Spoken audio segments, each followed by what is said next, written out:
And what's up, everybody? Welcome to The Juice is Loose. We're back. Another week, another podcast. This is number 142. And let's just say hi to Retro Death real quick. Welcome back, man. Yeah, thanks for having me. Just want to quickly also specify to the audience that if I sound weird or anything, it's just because I have a cold, not because I'm a foreigner. So yeah, Rob Rule 2 isn't here. He'll be back next week, but we'll have an announcement next week. I'll let Rob give that announcement. So, but yeah, let's just jump right in. I was busy this weekend, getting some thumbs down on a video update. So I know it wasn't the most. I knew it was going to be controversial, but I don't look at things like pure black and white. I think anything has like gray area.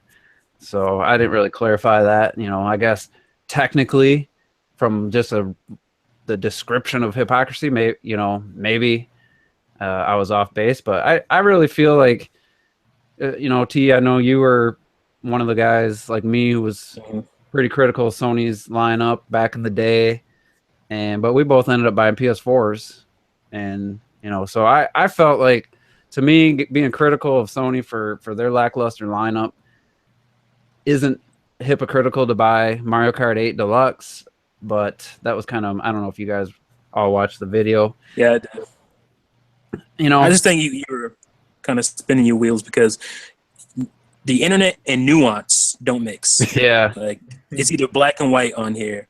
That's what it kind of seems like. Yeah, I've trust me, I've fought back and forth with people for years about this stuff. You just can't do nuance on the internet. You got to be black and white about everything.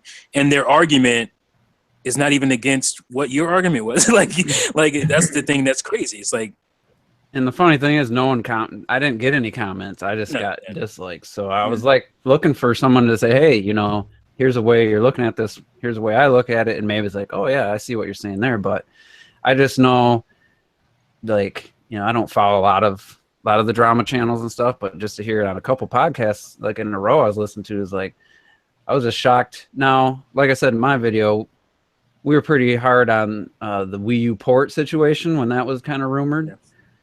And, in that way, I guess maybe. But again, I just wanted to. But that's what I'm saying, though. That's why I'm not even going to address it, because you're not talking about me. You think you're talking about me, but you're not talking about me. Because all you got to do is go watch the video I made. It's like, I don't know, 15, 20 minutes long. I say over and over in the video, I don't mind ports. I don't care about ports. I just don't want the Switch to lead with ports. It'd be like, that be a big thing. Because we were talking about, like you said in your video, 6 Wii U ports. Yeah, that was a rumor. Yeah, and that hasn't happened. So the problem was that, because I made a video too, that ports and remakes can be great, but the problem was more that the Switch wasn't out yet, and basically people in their minds had more Wii U titles that they wanted than actual Switch titles. It was like, it was weird. Like, to me, that was weird. It's like, you just wanted to be the Wii U. Like, I don't understand. The Wii U sucks, but you wanted to be the Wii U. I didn't get that. And what about the whole? You're critical of Sony. You were critical of Sony or anyone that was, and you bought Mario Kart 8 Deluxe. Hypocrite, like that mindset. In my video, again, I pull out a bunch of ports for a bunch of Sony ports to make my point. You had a bunch of PS2 right on PS3. So you're not talking about me. You think you are, but you're not talking about us, I should say. You think you are, but you're not. Well, somebody made a comment directly. What I said was, I hold Nintendo to a higher standard. I said that in my video, in November. So that, I don't know. What's Robert? What's your take on that? They pick it apart, though. They pick and choose. It's ridiculous, because like it is like they pick and choose, because we've already discussed this, that like Mario Kart 8 is different, and we'd say like Smash is different. Everything else we wouldn't really want, but like it's so bizarre because we again, also Mario Kart 8 Deluxe is way different. It's not a straight up port. There's added stuff. Juice, you love the battle mode. If it didn't have battle mode and stuff, you probably wouldn't have bought it. I definitely want to buy it. Probably. I definitely wouldn't have bought it. Yeah, that's why it's a huge difference compared to that, and it's also a portable console Mario Kart compared to just, hey, this is your Mario Kart and you can only play it on the TV. It's different, And that's why I don't get why people like to pick and choose which one they gotta say. I don't get Yeah, it. and like I said in the video, if the Switch's first year was just ports with maybe, let's say, ARMS being like the only new game and snipper clips or something, I think it'd be a different story. Like if I had bought the Switch with that lineup, then I probably would have just admitted it right out the gate. But I don't know. Terrell, you've been quiet. What's your take on the whole thing? I don't want to go too much into the drama and stuff, but Okay.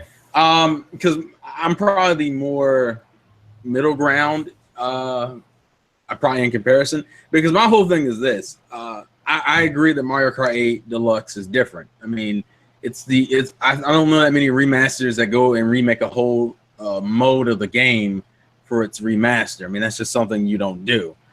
Usually, it's just you include all the DLC and you may tweak a few things. At the same time, I recognize that it's still essentially you rebuying the same game over again for the most part. I mean, yeah, the battle mode is different, but if you're sitting there, that would imply the only thing you're playing is the battle mode. So I understand it, but the one thing, and this was my whole thing when I made my video as far as remasters and ports go, my biggest concern with it when the PlayStation 4 and Xbox One came out and we got the remasters is that some of these games, their PS3 counterparts had literally been out not even like a year ago. And so there was like this annoying ass little gap in between, like, oh, it was like 6 months and here's your remaster. And you're like, well, what kind of shit is that? How you gonna put the game out twice in the same year and no one think there's a problem with that? Now, also, I didn't buy the game regardless, so it's not like they're talking about me anyway. But I have a video I made, and I think I even said in one of the Juice Loop podcasts, the only game I would rebuy Smash. Obviously, that's implying they add all the DLC and everything, but I probably would rebuy Smash and maybe Pokken Tournament if they added the DLC we never got in America. Those are like the only two games you could get me to get. But at the end of the day, if you're a hypocrite or not, it doesn't really fucking matter because it's your money and it's your games. So stop. It's like I don't see a word about it to a degree. I mean, if you're a hypocrite, you take the L and you move the fuck on. It's like okay, fine, I'm a hypocrite while I'm enjoying my port of a game. That's what it is. yeah, I was gonna take that approach. Like I was just gonna be like, yep. But then I thought about it. The more I thought about it, I was like, I was really never just critical of just The Last of Us remastered coming to the PS4. It was just looking at all the cross-gen games, and then the third parties bringing. All of a sudden, it was just like floodgates opened, and you know, maybe it was past the first year, the first 2 years for sure, and it was just seemed like every couple weeks there was an announcement of another PS3, Xbox 360 game coming, and you know, I think it was deserved criticism, and I don't think one port on the Switch, you know, other than the indies and third parties did some, but with the exclusive lineup of new games and sequels coming, like to me, that's why I bought the Switch. And well, that's the main difference, though, right? Because the year we're talking about was a sparse year for PS4. There was no big, like, exclusive coming out that year. It was just ports. Infamous was the biggest. Yeah, but I say Infamous was the only game. No, I meant like that was it. that was the launch, though. I meant like that following year. Yeah. Yeah. Well, I was gonna say because the one thing I kept seeing in like Facebook posts is that someone took the quote from Nintendo fans saying Nintendo gamers don't buy shitty remasters of games that just recently came out. Said that? I mean, it wasn't. It's a face. It's someone on my friends. I know, Facebook but what Nintendo fan said that? Find an actual. That sounds like they spun something, like how when we complained about the Wii in the beginning when they gave us shitty third-party ports. What's a shitty remaster though? Like there's some new. When they say shitty remaster, that's the supposed Nintendo fan making fun of the remaster, not the actual game being shitty. I mean, and the whole thing was like, oh, but look how well Mario Kart 8 Deluxe is selling. So apparently that was the but that's not a shitty, like they went the extra mile, and I think a lot of the shitty ports and the quick remasters were mostly third party games. Like you got Saints Row out of nowhere, like games that no one really even seemed to talk about much anymore, and all of a sudden, one recently just came out, like a PS3, Xbox 360 game, like in the last 6 months or so. I feel like. Yeah, you're talking about wasn't it Resident Evil? Well, Did the Resident Resident they Evil did all the Resident Evil games recent, right before 7 came out, but it felt like something a new, like a just out of nowhere, all of a sudden, here's another one, and it was just like, and I don't know, but anyway, I don't But know definitely no one here was the like, only reason why I brought it up is because they're making the argument that look how well Mario Kart 8 Deluxe is selling. I guess Nintendo fans do buy ports. well, that's the thing, we bought the Wind Waker too, like that sold like 2 million. Right. But my Like, I don't argument understand. Like, this is nothing new just because one commenter or somebody said something. my argument about it was simply that they're implying that all the Switch owners are all Nintendo fans and already that's another thing that already own the Wii U, and that obviously isn't the case. But I bought The Last of Us remastered because I never played The Last of Us, like the original. Yeah. You know, I was gonna say I have Last of Us remastered. But that's the thing, though. This whole thing is pointless. It is. Because if you just listen to what we said over and over again, we don't mind ports. We don't mind Wii U games coming to the Switch. We said it over and over again. So I don't. This is pointless. But it's a testament to people who aren't creative that need drama to The thing about the ports is talk about something instead of we talk about games, for the whole podcast. Basically, 95% of our podcast is about actual games and gameplay and what we like about, and not other YouTubers. Yeah, it's lame. Anyway, Retro, what you were gonna say? I Something? want to say the thing with the ports is like we said earlier, when they started basically just releasing ports and there was nothing for new gamers to be excited about. What they wanted to do is they started catering to everybody who did not have the system instead of those who have the system. Yeah. That Obviously, whole Nintendo argument- knew. Like, even Nintendo fans didn't buy Wii U. Obviously, Nintendo knew that. So, like, that's why you're gonna see that. You're gonna see some Wii U games coming. Like, the thing with those other systems is they rely so much on third-party games. Yeah. And I mean, I don't know how you could look at that first year, even as a Sony fan, and think that was like amazing first year for a new system with like multiple system sellers or killer apps, when almost every game except for like 4 were cross-gen or ports of from a year or two ago. And it was just like, to me, that was what people were criticizing. It wasn't like Terrell, like that person just generalized, oh, we don't have to buy shitty remasters. Like, yeah, the Wii U. Yeah, I was gonna say Wii U. People were saying that though, because it's like, yeah, you're criticizing the Wii U, but look at all these, they weren't coming super fast, but a couple years into the system, we're like, look at all these great exclusives we have.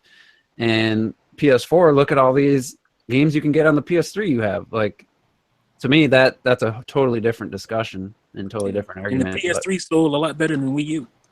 Yeah, and I mean, they just made Persona 5, which released on PS3 and PS4, so I don't know. Anyway, that's enough of that. Yeah. I wasn't even going to bring it up. It just popped into my head, and I was like, and it just came out. So it's pointless, man. Let's talk about the Splatoon 2. Now, I didn't read the whole interview. I only saw the part about the map rotation. So if anybody else knows more about what they said, it's what I predicted. It's a little bit better. I think we were kind of saying we hope if it's there, it's shorter period of time. So confirmed 2 map rotation every 2 hours in Splatoon 2. So let's start with Retro. Says he's a huge Splatoon fan. I guess I wasn't aware you were that big of a Splatoon fan. So what's your take? Is this the right call? I haven't played the game. I mean, you played test fire, but without having the game, do you feel like that's the right call to keep the 2 map rotation? Well, yeah, I'm a really big fan. When the first game came out, it basically almost instantly became one of my top 10 favorite games ever. It's one of those games where it doesn't matter if you lose, it's just so much fun to play. Mm-hmm. And I thought, too, that the map rotation with 4 hours and 2 levels was a little bit overkill. But I did not want them to remove it because I love the fact that there's a map rotation. Now we have 2 hours, and I didn't read the interview. I don't know if it's still 2 levels or more.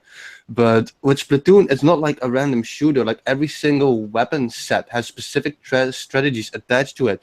You can't, for example, take a specific set like with a sniper and you go in a certain level because it wouldn't always work. So you kind of need that map rotation to adapt to the strategy you have in mind with the weapon set that you want to use. So you still do need that map rotation, I feel.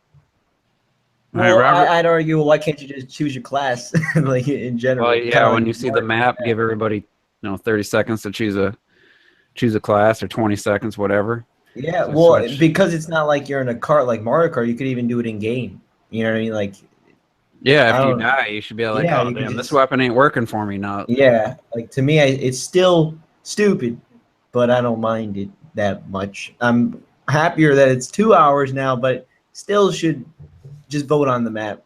Like I still feel like you should vote on the map. We have 12 maps, but you can only play 2. It's like, come on, really? And to me, for the first few months, I didn't care. Like the map thing didn't bother me. Like the more bigger part of it was that you play the same one 4 or 5 times in a row. It wasn't like evenly dividing the two up. But then it became when really cool maps came out on the DLC, and they were there for the first day or two. And then like I've turned the game on.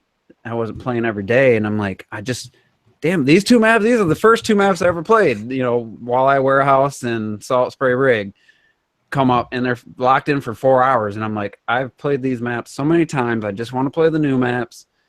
And it at times made me not keep playing. Like I saw the map rotation and I turned it off, but in the beginning I didn't mind it, but towards the end I was just like, you know what, it's just the same. I'm taking the same pattern, the same path every time, and I'm just playing the same way. And it was, I don't know, it got a little frustrating. So I'm glad it's only 2 hours, but even then, I think the principal idea that they tried executing with that is so that you don't get sick of the game too fast, which is why they wanted to control it. But like I said, I do feel that in the first game they handled it completely wrong. mm-hmm. Yeah, I mean, it just seems like give us our classes we can set. So you can set a sniper class for when you're playing like the Moray Towers or whatever, a level like that, and then you could switch. And then even you shouldn't be locked into the same weapon. Maybe limit it to you can change your weapon out like twice or once during a match or something. But while you're waiting to spawn, if you could just quickly select one of your classes. I don't know why they don't want it that way, but because it is what it is. Because I know that there's certain maps, just you're gonna get splatter shot or sniper, whatever the snipers. They're gonna be everywhere. And to me, that got frustrating because they know the maps. They knew what maps were going to be locked in, so they're like, "Yep, I can keep this sniper and I can use it over and over and over." And to me, it kept it from having more variety. Now, if the maps were just random, then you might get one where somebody chose the sniper rifle, and then the wrong map comes up, and then they're gonna kind of be at a disadvantage, and it puts more strategy into your class setups. So that's just my take. I wish it was gone, but the 2 hours is definitely better.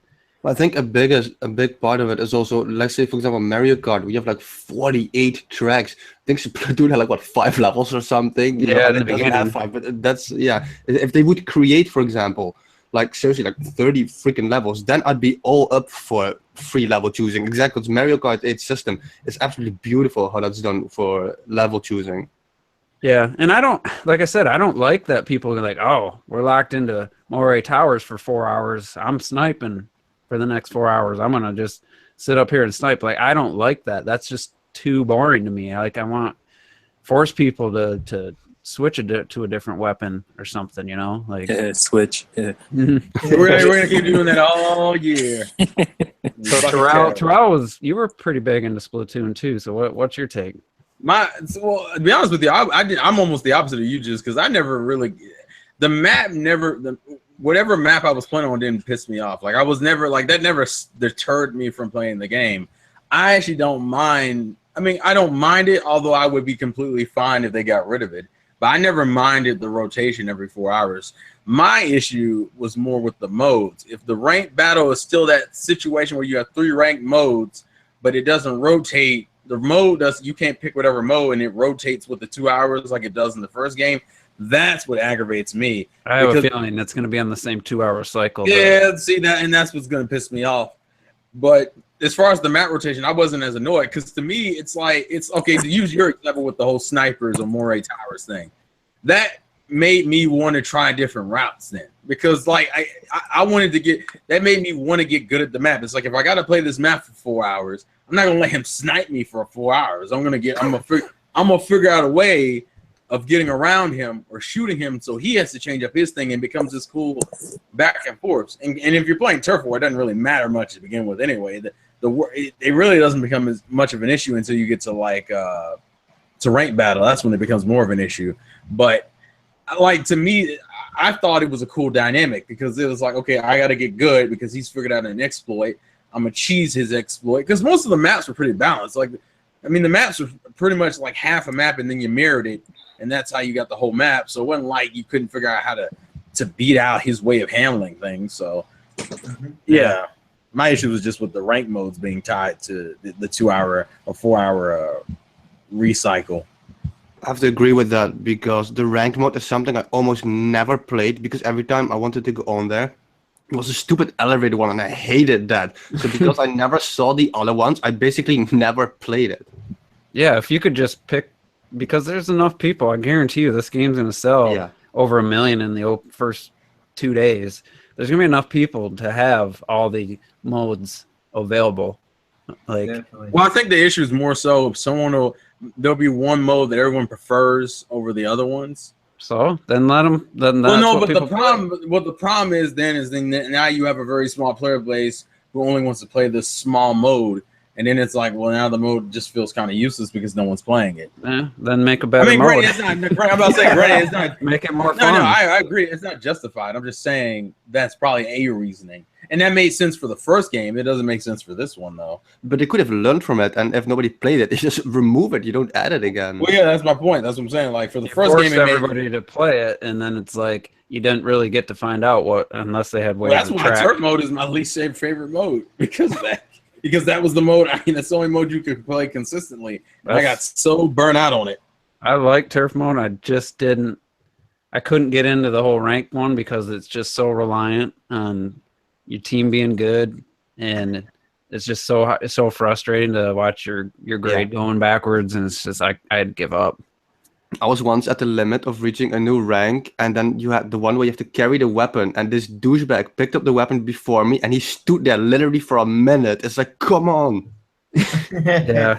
And even with communicating, like, everyone's like, oh, we were trying, like, we're just not professional gamers like that. Like, it was Red Knight, Robert, me, and Terrell, and we were trying to talk and have strategies. It didn't matter. We were getting destroyed. Like, there's certain people just have a knack for those kind of modes, and I couldn't get in the right mindset. I mean, there was a few times we played for a couple hours and had a blast in ranked, but for the most part, I found it more frustrating. But I forgot all about that being tied, that mode being tied to the 4 hours as well. So I would kind of expect that. We'll have to see how the whole horde thing works. The salmon run. Oh, that's true. That would have to be available all the time, I would think, because it's co-op. Well, I'm thinking, that's a separate mode. Like, I would think, it's not in the tower, the Inkopolis tower. I don't think so. I hope that you can play that anytime. Add bots or something.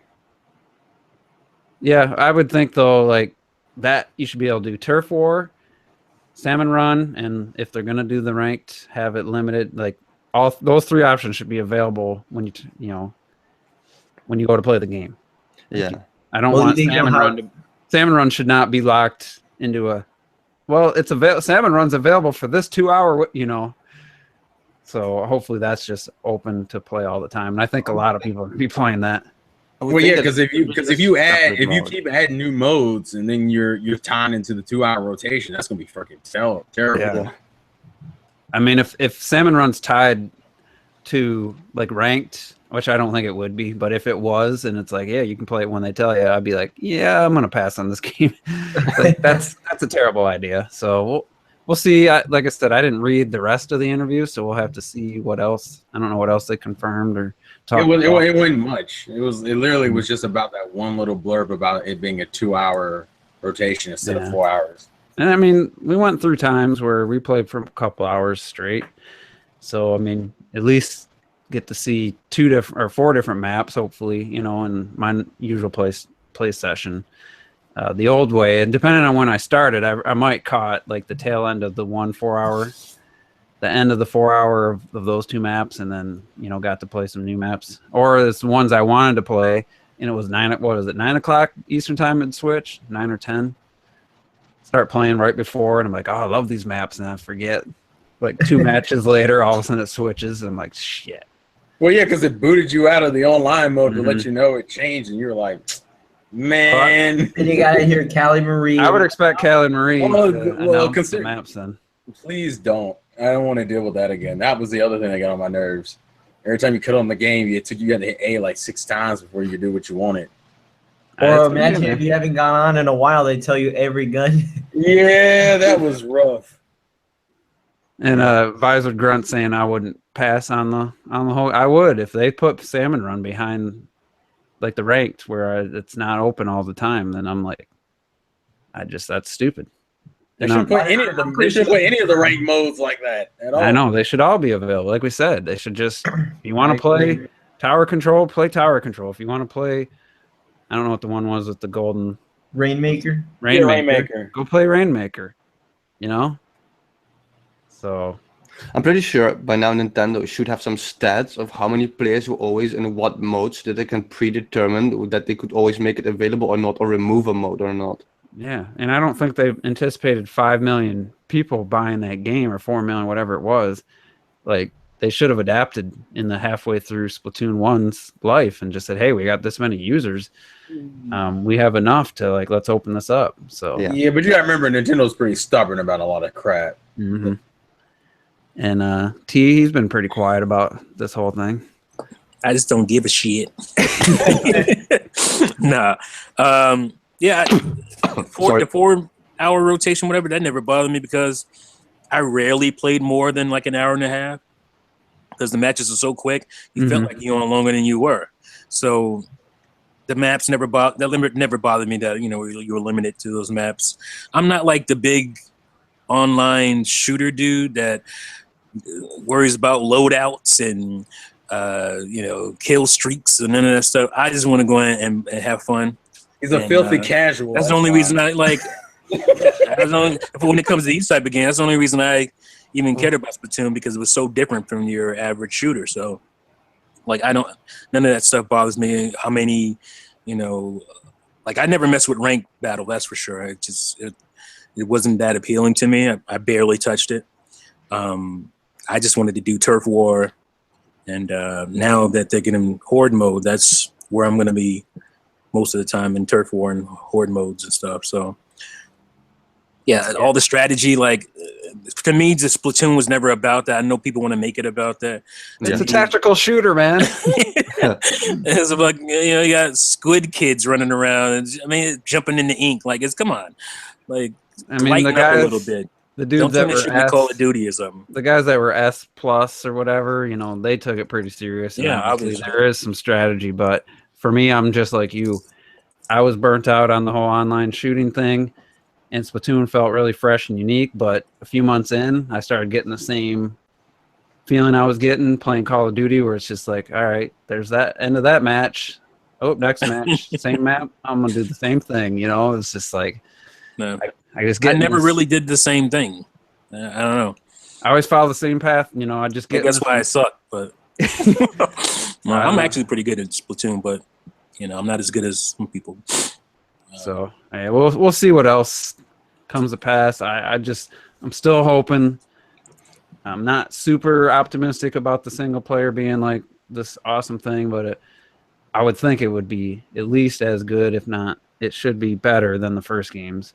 And just have maybe have all 5, or if there's only going to be 5 boss fights, be epic, instead of 4 cakewalks and 1 that's really awesome. So I found the single player pretty lackluster.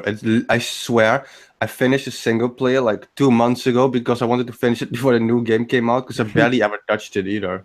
That's all I did for the first couple days. I took my time and collecting all, upgrading, and it's like, why? Now I have this awesome upgraded weapon, and it's only for single player, so I can replay the stages I've already played with no with that awesome I mean, when you upgraded the rate of fire and the ink capacity, it was just amazing. Like, give me that in the game. Yeah, you can't use that in the freaking multiplayer. So good. But anyway, we'll see as we find out more about Splatoon 2. I would expect a pretty big chunk of E3 to be Splatoon 2. They know that's their big new IP, you know, and Japan loves it. So I wouldn't be shocked if Splatoon 2 gets as much shine as Mario Odyssey, and maybe even a little bit more, just because of the Especially because multiplayer. it's going to be a month later before it comes out. Mm-hmm. Yeah. So we'll see. It's still not like my most anticipated by any stretch of the imagination. But I am looking forward to playing it, and at this point, I'm getting it. But like I said, if more things that I don't like about the first game pop up into this one, then I might reconsider. But you know, we'll see. Next up, what was the other thing? I can't read. I can't Arms. see arms. That's right. They didn't give a lot of details, so I don't know if you guys might not even heard the breakdown of the standard controls. And basically, you can't like move and punch at the same time, or direct your punch with the standard controls, because it limits. Because you use the stick to curve, and you can't fire. You can't like have both hands going at the same time in standard controls. You know that was only for a single Joy-Con though, right? Yeah, that was only for single Oh, that's Joy-Con. just a single Joy-Con? Yeah, that's Yeah. a single Joy-Con controls. That's not like Pro Controller. Okay. Yeah, because imagine if you have the Pro Controller, you have 2 analog sticks, so it should be easier. That's true. But still, it would still be a little bit... It's probably going to be pretty tricky to try to move your character and curve your punch with the other stick and stuff. To me, it didn't sound like the ideal way to play, so we'll see. We'll have to wait and see to play it. But what do you guys think? What do you think the ratio is going to be standard controls to motion control players out there? It's probably gonna be standard controls for the most part. Mostly, yeah. Really? You think so? Yeah. I I don't think so. I think just because 70% motion. Wait, how many percent? 70% of people will be motion. That's Nah, to me, that's too high. yeah, but the reason I think is because it will be the default setting, so most people won't even bother changing it. Well, it depends on how you play ARMS. I mean, people who like fighting games are gonna want to play it with a standard controller. No, I agree, but I mean, maybe not. You know, like we'll see. Like well, people are really talking great about the motion controls. I think. I mean, I'm not downing the motion controls. I just know how people act about motion controls nowadays. I think the longer the game will be out, the more people will start using motion controls, because you're gonna have a clear advantage, I feel, with motion controls. Yeah. that's what I was thinking, and I didn't know that one description was just the single Joy-Con, but even the way they described it, it still sound. Oh, it sounds convoluted as hell. Mm-hmm. But my thing is that because I always look at the competitive scene when I look at fighting games. It was something for Pokken Tournament where I wanted to see how many people were going to play, who were going to buy that special controller for Pokken Tournament and just play with a Pro Controller, or how Smash Brothers, most people want to play with a GameCube controller. Yeah, I feel like most fighting game players are not really willing to try any other form of input. And considering I know the Switch has fight sticks that are coming out for it, if ARM supports it, I would not be surprised if they only use like fight sticks or Pro Controllers for it.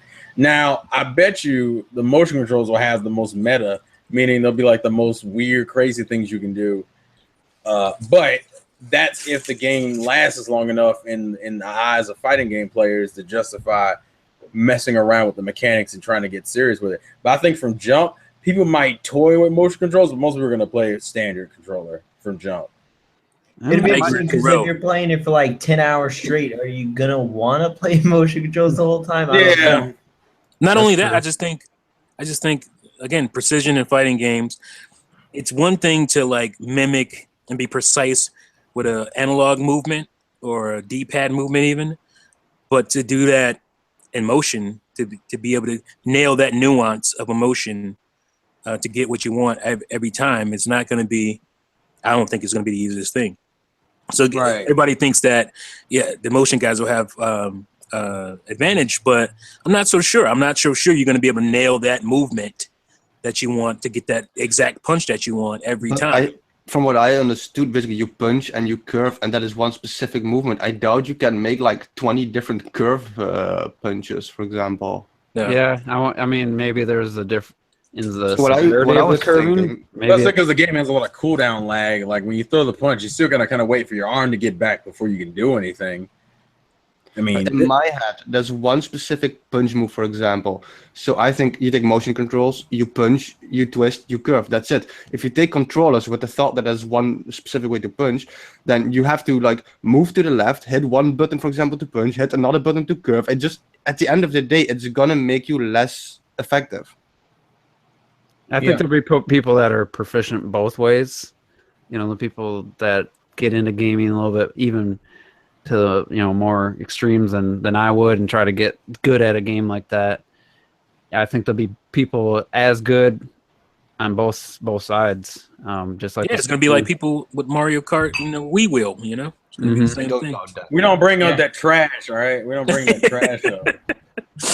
Until you get Until bodied by you one get of bodied by a Wii I Wheel. know. Then you just feel bad. It's You like, don't man, I gotta see- cut this shit off. I haven't noticed the icon of the Yeah, I don't screen think it's on Mario it's in Kart 8 there. Deluxe. I don't know if that shows it, or no one's playing that way. But they definitely, I haven't seen the icon yet. It used to. Where did it used to show it when you're? Over You your used to head. show it Like next on to the you. side Yeah, or something. it was like right next to your name. No, yeah, when you're like the online lobby, like before the match, it shows everybody's name and like the square. Oh yeah, that's right. Yeah. rectangles. Yeah, I don't remember seeing any so far. So It's because there's no. Well, think about it. This is the console itself. Most people are probably playing it in handheld mode. Why would you? The only way you could really be using the Wii wheel is in tabletop or console mode, and people may not be playing it like that. Well, yeah, you can tilt the console. you could, but then your views gonna. But is that? Well, I guess. Yeah, I don't feel like it's worth it at that point. Yeah, it'll be interesting. Like we said, like last week, that reveal of Helix just got me so much more excited for the game, and I hope like show another character like next week or this week or something. That would be cool to kind of keep the momentum going for that game. Yeah, like Smash.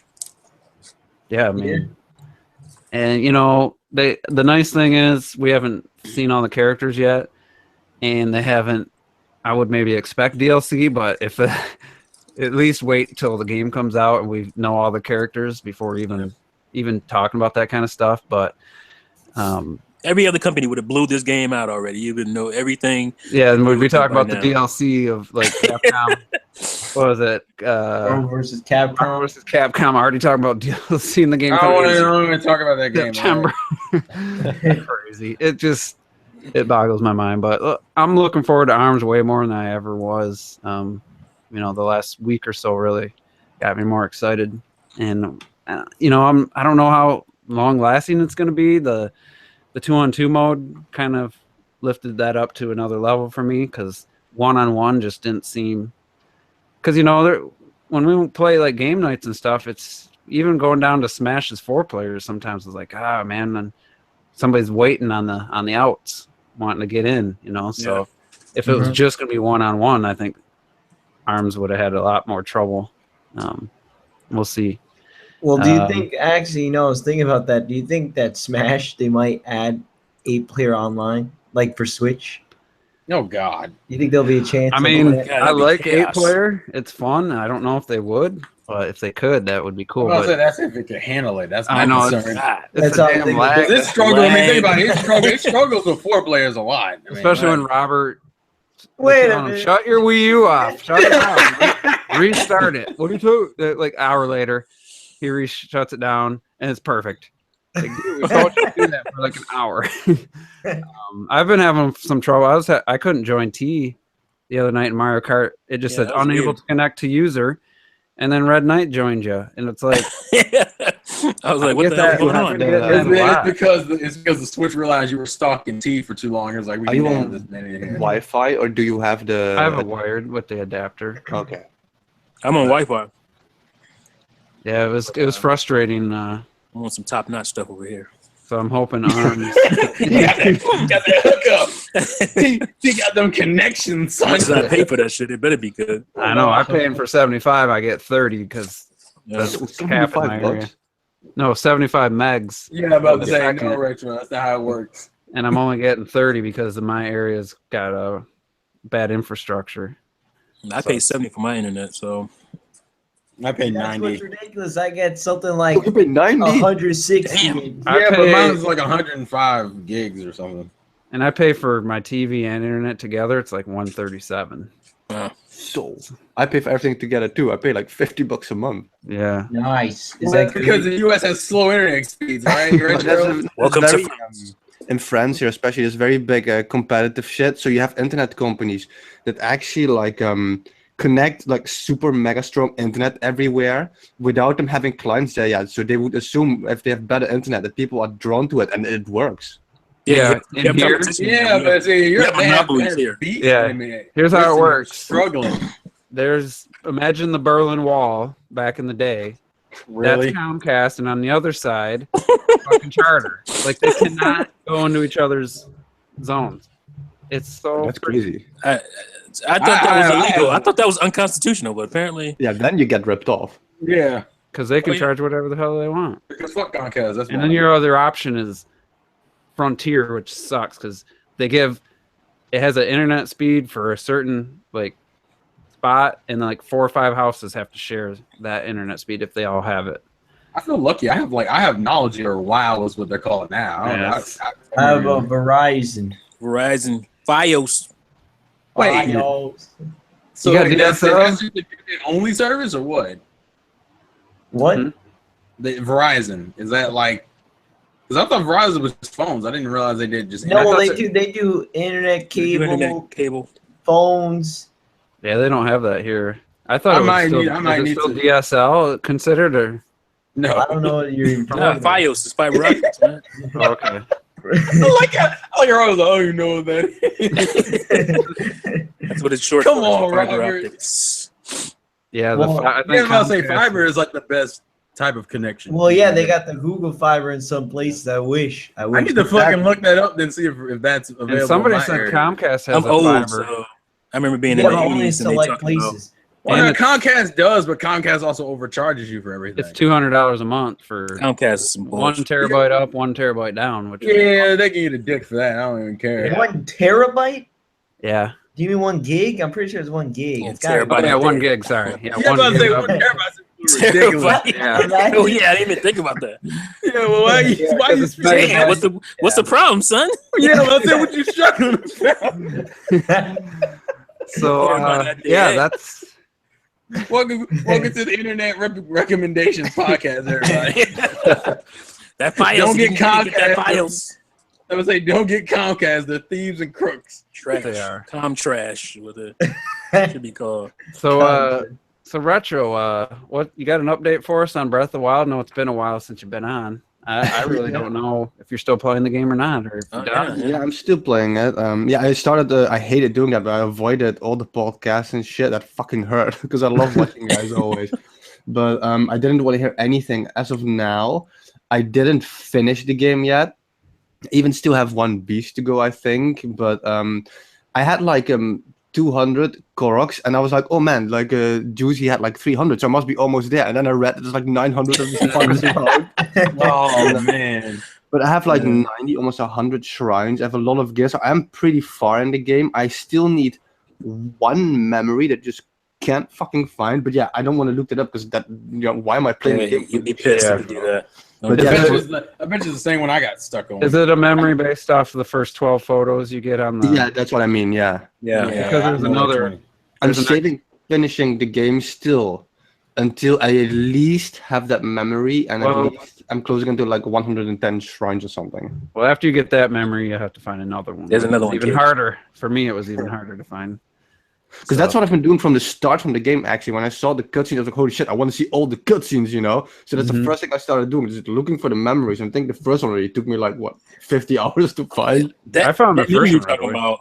I mean, so the first one was pretty easy. 'Cause It was hard, but it was. I felt stupid because I was in the right spot, Oh, and I just yeah. could not find it. I knew It didn't where really it match up was. with it wasn't a perfect match to the painting that they gave you as a reference. I know. Yeah. Well, I The just knew it problem because I had I had been is in that that area 20 times at that point, so I The knew problem- it was there. I had is that in the beginning, if you play the game and you're like me and you look nothing up, you don't know what to look for. So I didn't know that they would appear as a visual light source somewhere. Yeah, they didn't tell you that, you know. At one point, I was standing there. I was like, "Fucking hell! This is the spot. Why is nothing happening?" And I stood there literally an hour running around this fucking tree, and it turned out it was all the way somewhere else. Yeah, that's probably the one by the lake Yeah, I've high been there. in the bridge, I think. No, that was the easiest for me. It was the one that just had like 3 birch trees and the dual peak and the Oh. thing. Yeah, that was the I first had one I so much found. trouble with that one too. That was the first one I I think found. that was the second or third one, and I just remember, like, that was a pretty good reference. So I'm just running, looking backwards. So I'm running at Yeah, the that's exactly what I screen, was and doing. I'm like, my horse is stopping because there's like a river, and like, eventually I was like, this feels like the right spot, and then I seen the glowing spot. The I'm worst like- one for me was the stupid one in the woods. Yeah, that's the one I haven't found Oh, yet. that That's the one only one I is- haven't found I yet. was because I had to ask Juice on that one because that one sucked. I can't. It's like there's so many the damn world. Where are you supposed to go? So many Well- little forest areas. I figured out that talking to an individual at certain areas that are throughout the map, like he's like, "Hey, I'm a traveler," and then he'd ask you to show him a photo, and so I had knew to kind of go to those areas and talk to that guy, kind of like Beetle. He was at half of the stops that you would maybe stop at for stuff, and he'd kind of point in the direction if you talk to him. So I wouldn't have found it without that. Was it I had a game- piece of what do you call it? Like the little when you're in like I guess middle school and high school do it. They put that little projection plastic thing over. I had that on my TV, and I would like put my map up and just mark the area, the little forest area, and just I marked them off doing that, and I found it that way. Oh, the Yeah, 'cause reason Crazy. the reason I'm almost not very far yet is because I think I'm 160 hours in, but from the start of the game, I turned off that shrine location thingy that bothered the shit out of me. That basically, if I had that on all the time when I was playing, it had beep, beep, beep, beep, beep, and it was so annoying. So I turned that off. Only now, after 150 hours, I turned it on because now it's just getting way too hard otherwise. Yeah, I left it on the whole time. It was like, I don't know, it didn't bother Yeah, I me didn't that find much. it too It never annoying. bothered It me. didn't really bother me the beep. I didn't get bothered by It's that. the only thing that sucked when you saw one. You knew you were going towards it, and then like you got stuck having to fight. Like yeah, like it's and it the kept whole going time it's beep, beep, beep. beeping. I might have turned it off a few times, but so what's your take without having beat the game and stuff? So what's your feelings on the game? I mean, has it changed since the last time we talked to you? Well, no, I still feel kind of the same way. Like, it's most definitely one of the best Zeldas in my opinion, but it is definitely not the best. I still feel that the main thing for me that is lagging is that there's no dungeons in the game. And that is the main thing I like about Zelda. So just because of that fact already, I can put it very high. And then there's some minor details I don't really like about it. But the fact that you have the shrines, which is my favorite thing about the game, it's just like, I sometimes seriously spend like 2 hours in the shrine. It's really easy just because it's so fucking good. It's so relaxing and I love the shrines. But yeah, the fact that there's no actual dungeons. I went to the first dungeon at one point after like 100 hours. No, 50 hours. I went to the first dungeon. I was like, okay, now I'm ready. Give me this dungeon. I have Ocarina of Time in my, which is not my favorite Zelda, but I have that in my head. Like, oh, you're gonna get these awesome dungeons now, And I'm in there. And like seriously, 15 minutes later, I think the first one I did was the volcano one. 15 minutes later, I'm done. And I was like, wait, what? That was a dungeon? I had shrines that lasted longer than that. I just hate that too much. Yeah. I just think the for me it was the quantity of the shrines and the puzzles. Some of them were combat, and other ones the outer world was the puzzle to get to the shrine. To me, that more than made up for me. Those multiple room dungeons. ones, those felt like dungeons sometimes. Yeah, and just even some of the more smaller ones that still had a really clever mechanic and something you had to figure out. Like some of the, I like Twilight Princess had some good dungeons, but there were some that were, to me, just drug on too long, and like Skyward Sword. The one I was gonna say, the one where you use the boots, boomerang. Oh yeah, that one was just like, ugh. So- Come on. like dungeons never been my favorite part of Zelda. The wind. I like puzzles, but I didn't like. Sometimes it's just like I know there's dungeons here.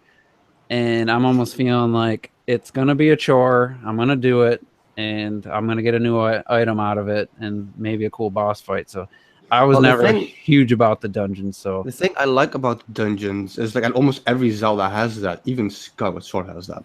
That every dungeon, like what I like about Zelda is the atmosphere it provides. And every dungeon got this whole new atmosphere. Like you're in a graveyard, which I hated. Seriously, there's not even a graveyard in the game. That you have like That sucks. in the forest, you're like in a volcano, and all these atmosphere. And in Breath of the Wild, the atmosphere from beginning to end for me stays exactly the same, which is great. Like I said, the shrines, there's incredible atmosphere, but when you come to the dungeons, there is nothing. So I'm lacking that atmosphere that you have. We're in a post-apocalyptic world where Ganon murdered thousands of people and there's not one cemetery. Like, That's true. That's what I mean. like that's crazy. I never realized that was missing, but you're right. That there should have been a cemetery. Uh, Yeah, I didn't think about that either. Crazy. But I feel like, to me, just the different, like, yeah, in Ocarina of Time and in Twilight Princess, there was different regions, but there wasn't nearly as many. no, and no. No, but most that's of what I'm them were saying. pretty disappointing. So for me, like getting close to Death Mountain, like that, the setting for me felt so different. It wasn't like like a dungeons atmosphere, but it just felt like I felt know like I what was you in a mean. different I game, agree. you know. Each Like, area. What was it called? The forest. I was forgetting the Lost The Woods or Lost something. Woods. That's incredible shit. But yeah, when you have like Skyward Sword, which is my least favorite Zelda, they had some of the best dungeons ever. Like you have the first dungeons with fucking the glowing mushrooms, or the one in the sky. That makes it so different. Yeah. And this game was just, I don't know, it was just lacking that for me. I can see that. And then you add to that the fact that every single boss looks exactly the same. It's a good no. I just couldn't. With a different janky arm. I still put it. I don't hate it. Well, I I think still the, put I think the problem with the boss is that there's only like really one out of the four that are actually hard, and I think that's the one in I don't know if you've done the Gerudo one. Yeah, Gerudo one is the hardest one, and it Yeah, feels like the so- other three are just like cakewalks. I found Especially two of if you them realize. to be hard. Say what? I found two of them to be hard. I forget which one, to be honest. It's been a which- while, but I'm about to say you just name an element that usually is a good gimmick hint. there was one where he would go really fast, go That's Yeah, the where did- Gerudo. Yeah, that's Gerudo. That's Gerudo. that one, and then also my first one, which I played, which was the one where there was ice. The ice would come up, and you have to stand. No, not stand. The ice. It would basically there'd be water that would The overflow. water one with the Yeah, The water one is actually pretty easy once you realize that, hey, if you use your cryokinesis rune, you can actually break the ice box he's throwing at you. Well, I Yeah. knew that after a long ass time, but still, I mean, I did too. I mean, I'll be fair. It was the same thing for me. I didn't realize that until after I'd already beat him. Yeah, I remember Robert was stuck on a boss for like 2 hours. Like, I still haven't beat him. well, that was. I think that was. I don't know which one it was, but it was one of those two. It had to be one of those. It probably two. was the fast. It probably was the Gerudo one because Yeah, Gerudo only one's the one only that one was- that's like consistently fast. The one that was Yeah. hard for me was in the volcano, because it seriously took me literally half an hour to figure out I had to throw a bomb at it. And after that, I finished him in like a minute. Oh, I never threw a bomb at him. I don't think I threw a bomb at it either. Oh, that's You don't only have to. worked for me. So, and that is only because it took me so long that like the Goron dude told me that that's what I had to do. That's how long it took me. That's Well, I was crazy. gonna- But getting to that, I think getting to the Redunia or whatever, the Death Mountain It's one, awesome, man. I think that was so cool.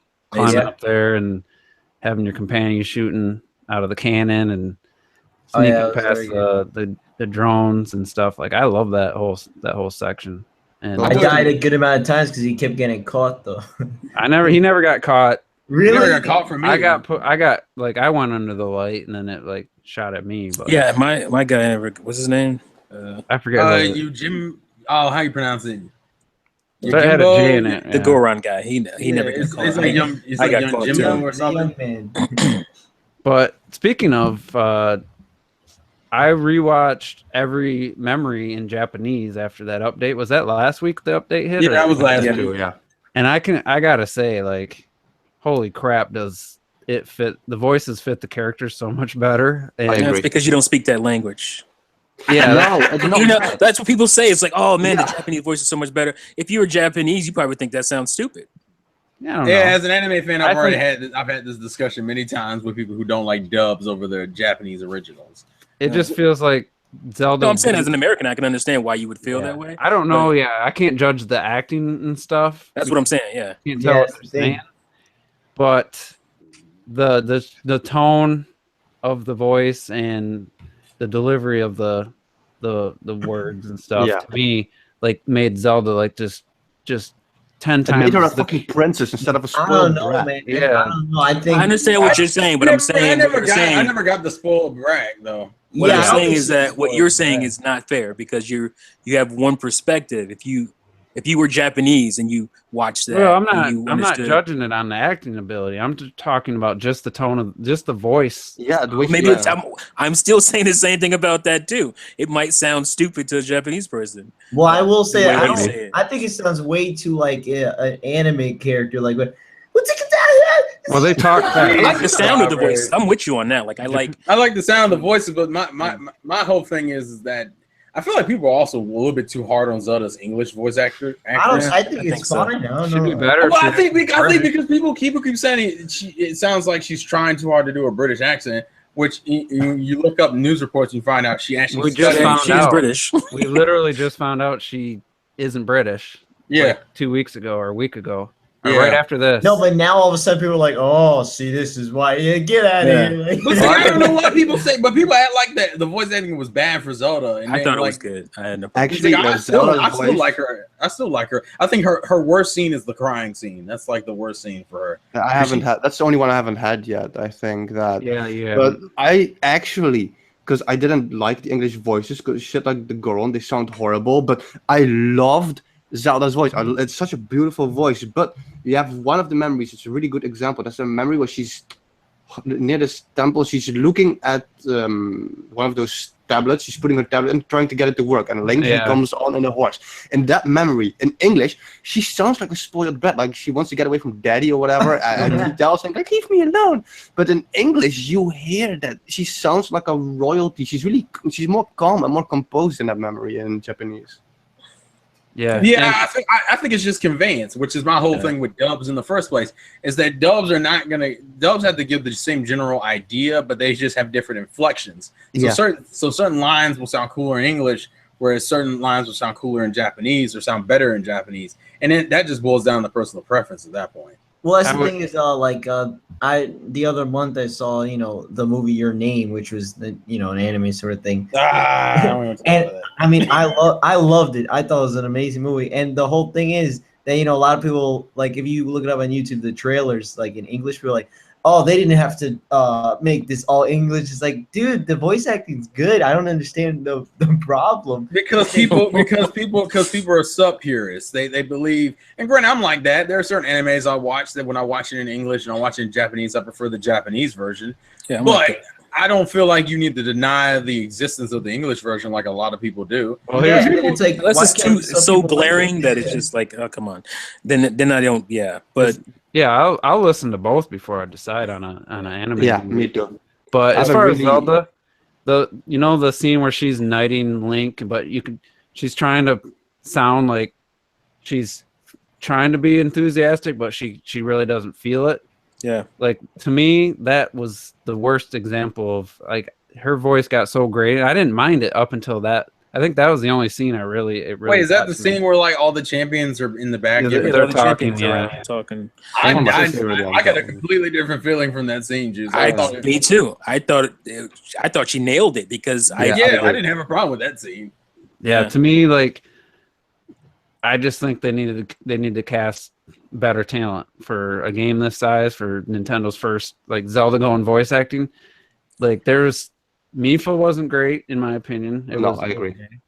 Not great. Just the tone, like, her voice was just bad. Like, Really? to me, it was just hard to listen. Like, not even the acting. her delivery I didn't care for too much. And then you Yeah, got. I think her delivery hurts her a little bit more, but I don't think the voice was bad. I think there'd be one person here I think liked the Deku Tree, but everyone else I've heard says, yeah, that's some pretty bad acting. I love But his deeper voice. Yeah, he I doesn't feel like sound that's just how. the I acting. haven't. You only hear him like once or twice. Yeah, the voice is fine. It's just, to me, it was the acting ability delivery? that was bad. Yeah, I think it's more delivery in that situation than It felt like some old like 80s like fantasy cartoon that I've That's seen. what I keep saying. I totally loved it. Isn't I that loved what it. Zelda is? Yeah, that's what it. I mean, that's Yeah. basically what it is. Yeah. So But with Yeah, the, I mean, this is a way more serious like storyline and stuff. I mean, yeah, I Well, get different where you- opinions. I There's get different where you're opinions. coming from. You I can't will- tell me that I just because I don't know Japanese though that I still just Yeah, I hate like that Zelda's argument. No, voice. I'm not saying that. I'm not definitively saying that. I'm saying Yeah, I hear you what you're might have a saying. different perspective. If I you have go Someone a- who speaks Japanese. Japanese might be like, yeah, that she's terrible, you know. I have Well, a I great mean- example for that, where because it's not about being a purist. There's a game on the Wii called Fragile Dreams. It's one of the greatest games ever fucking made. Oh, I love And Fragile that Dreams. game also you can choose Japanese or English. Mhm. And I think it's what is his name, Johnny Young Bush or something. That's the main Yeah. character there. Yeah, I know And that Johnny game in Boys. English is absolute perfection. When I tried it on Japanese, he sounded literally like a 5-year-old girl without emotion. It is not about I listened to it in English. I played it. it is about the quality of the voice acting, and like what the T just said, that Zelda sounds like an 80 cartoon. That's what I keep saying, but I think that's a bad thing. I don't like that about the game. But for Yeah, me, I think it it's all about the depends. roots again, because this is obviously a throwback to the original Zelda. That to me made it feel more like the period of the game they're trying to emulate, basically. So I'm a fan of the cartoon, but that's what it sounded like. Yeah. Just To saying. me, yeah, if Link could talk, he would be, "Excuse me." Yeah, no, I wouldn't be I don't that bad. I wasn't talking about the cartoon. I'm talking about You're like talking about the feel of it. I meant like animated movies from the 80s, the early to mid 80s. That it reminded me of that, and it obviously this is an animated video game. That's the style it's going for. So Yeah. for me, it didn't bother me. I can understand people that it did bother them. I'm not And saying I you're said wrong. that before. I never heard anyone even talk about the voice acting when I first talked about Mifa, because she was the second Guardian I went to. Yeah, Mifa's a little rough. So she was my first. I didn't guardian. mind Mine too. Rivali as much. I didn't like how much of an asshole he was. but Rivali I didn't- seems to be I the like most Rivali. universally liked in terms of voice acting. Oh yeah, the voice acting seemed to fit, and I was like, yeah, Yeah. this is good. And then I got to Mifa, and I was like, whoa. He's really good in Yeah, Japanese I too. don't- thought it was I really think good. it's for Mifa. I think it's more delivery than anything. And then I've heard people say, as far as Urbosa is concerned, is that it's kind of Erebos was something. perfect, I thought. I Some loved people, it. I've heard people say it's the same issue with Mifa, where the voice is good, but the delivery is kind of off. I thought Her delivery can be, at times it was a little off, but Yeah, she's just so badass. Like, I love that swag. She's just like, huge. oh, I heard that you were No. Gerudo and all this stuff to Ganon, and I was like, oh, Mhm. And I will say, and just go in that and- 8-pack. yeah, say what? she's got an 8-pack. Oh. Well, I was Yeah. gonna say, as far as Zelda, because I will say there's one particular scene of Zelda that I find absolutely adorable. That to me sold me on her voice, because I think depending on how you got the memories, you could literally get all her stoic scenes and not get any of her like more goofy. What about the one with the childish scenes. frog? That's the one I'm talking about. That's the scene that sold me on her voice. Oh yeah, Because you can actually hear the difference between her being stoic versus More playful. her being like really nerdy about this frog, and you need to eat this frog, Link, because I want That was to a see great what one. it does to I like you. that Like, a lot. It added, it didn't add much to the story, but it gave her so much. Like it gave her so Mhm. much more. yeah, she's a fucking Personality. nerd. She's an Personality, adorable right, nerd, man. And let me just say that the wake up Link part, that's perfect. Like I think she got the job based on that. Like to me, like in the beginning, like wake Well, up. damn, Link. that's a pretty One of the- terrible Yeah, but I was like, that's audition. really That's what you gotta say is insulting, "Wake dude. up, Link." I know, but to me, it's like, oh, that's great voice, and I don't Go think Charles the rest of Martinet, it. just say it's a me. Yeah, Um, I think she Well, to probably be got fair, the that's all job based Mario on really that. says in some And then they lines. tried to make the best of it, but everyone has their own taste. I just watching every memory in Japanese and including the final cutscenes and post credits cutscene, like it just I like Zelda so much more. Yeah, some of the other characters that didn't have as much effect. Mifa did definitely sound better too, but I don't know. Concerning the voice acting, which is one of the reasons I also can't put together. I still put together my top 3, I swear. But one of the things I really absolutely hate is you cannot choose a name for Link. He is Link. He has a past. He has pet names by people. The fact that he does not talk in this game for me is inexcusable, I feel. Right. When you have a scene when he's with Mifa, for example, and it's super emotional and awesome, she's like pouring her heart out, I love you, this and that. She's just saying that, yeah, whatever. Like he He's has just to sitting there talk to- like dead. That And then is they even make fun of it in the game when you find the journal and he's saying like, "Oh, he's always so quiet." It's like, come on, just have him talk. There's a little wink. There's a little. I don't think it's I think the I most think you're right though. This is the time you could, because you can't choose the name, and there's a history, a backstory with this Yeah, he's character. linked. His I name.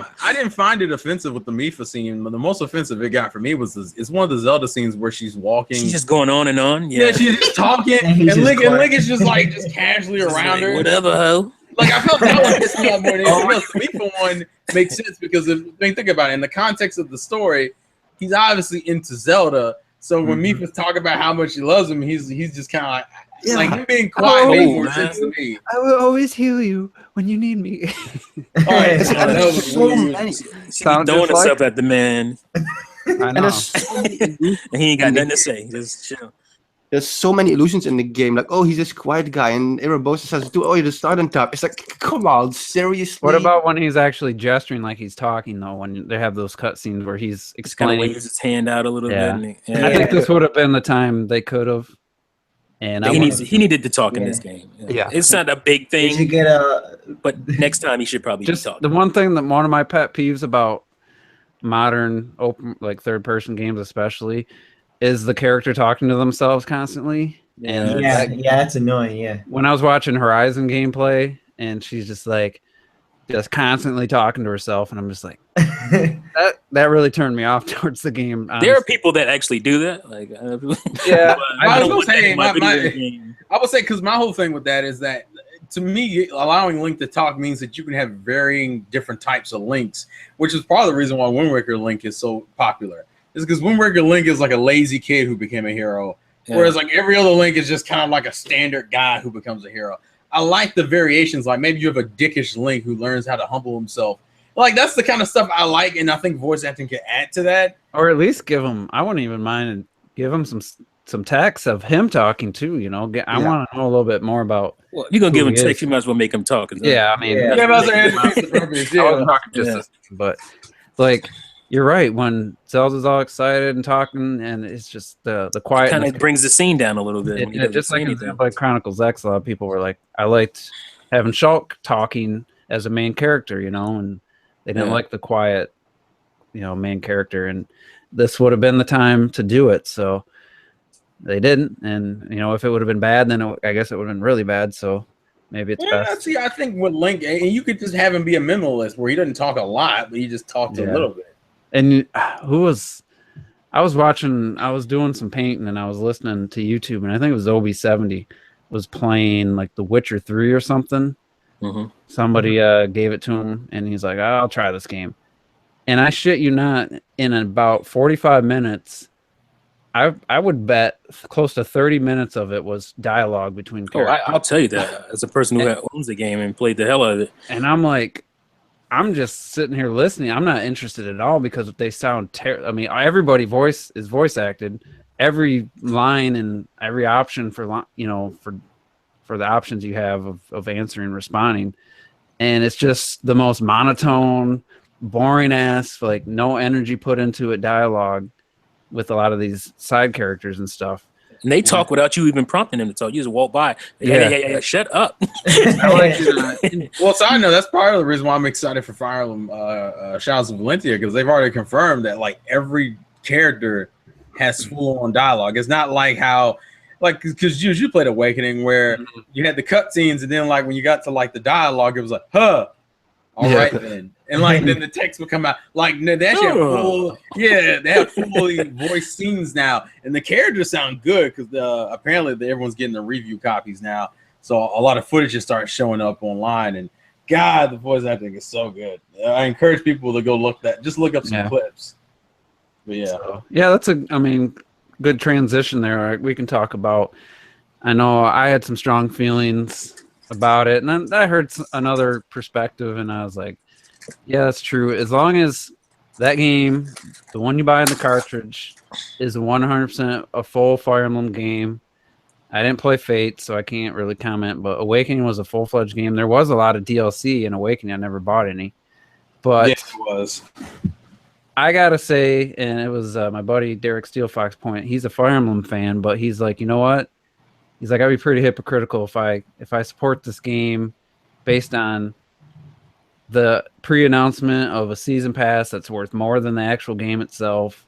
And he's like, I don't buy other games because of bad DLC practices. And he's like, I just feel like I got to send a message with my wallet. I can't buy this game with doing things that I'm against in other games.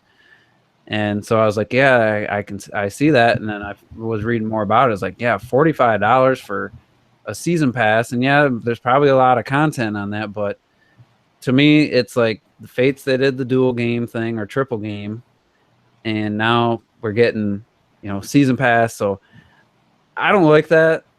I don't know enough about the content that they're promising and stuff. I don't really like season passes anyway, but I heard IGN talk about it, and Yeah. it's yeah. Yeah, it's pretty. It's like it's a lot of shit. It's a lot of stuff. But to really boil it down, because it's someone who's been playing Fire Emblem pretty consistently since Awakening, and I've bought all 3 versions of Fates because I'm a crazy person, and I beat all of them because I'm insane, and I probably will beat the shit out of this game. My thing is this: I rarely bought I think I may have bought DLC for like Awakening. That's it, and I don't even think I bought much. I bought like a few maps. The biggest issue I'm gonna have with Fire Emblem Echoes is if it's what happened in Awakening, where you could get a game-breaking ability for your like character, and then because you could have offspring, you could essentially breed out this broken-ass ability to your characters. Now, granted, this wouldn't be a big deal, but it kind of makes the game a cakewalk, and it becomes a pay-to-win situation. Because Echoes is so different, though. The way I always look at it is I don't support the DLC. That doesn't mean I don't support the game. So I'm gonna still buy the game. I just won't buy the DLC for it. yeah, I mean that was the angle where I was like, yeah, I understand that. But for me, and I probably wasn't gonna buy it anyway. Yeah. Pretty much done with 3DS games and stuff. But I just don't like how it looks.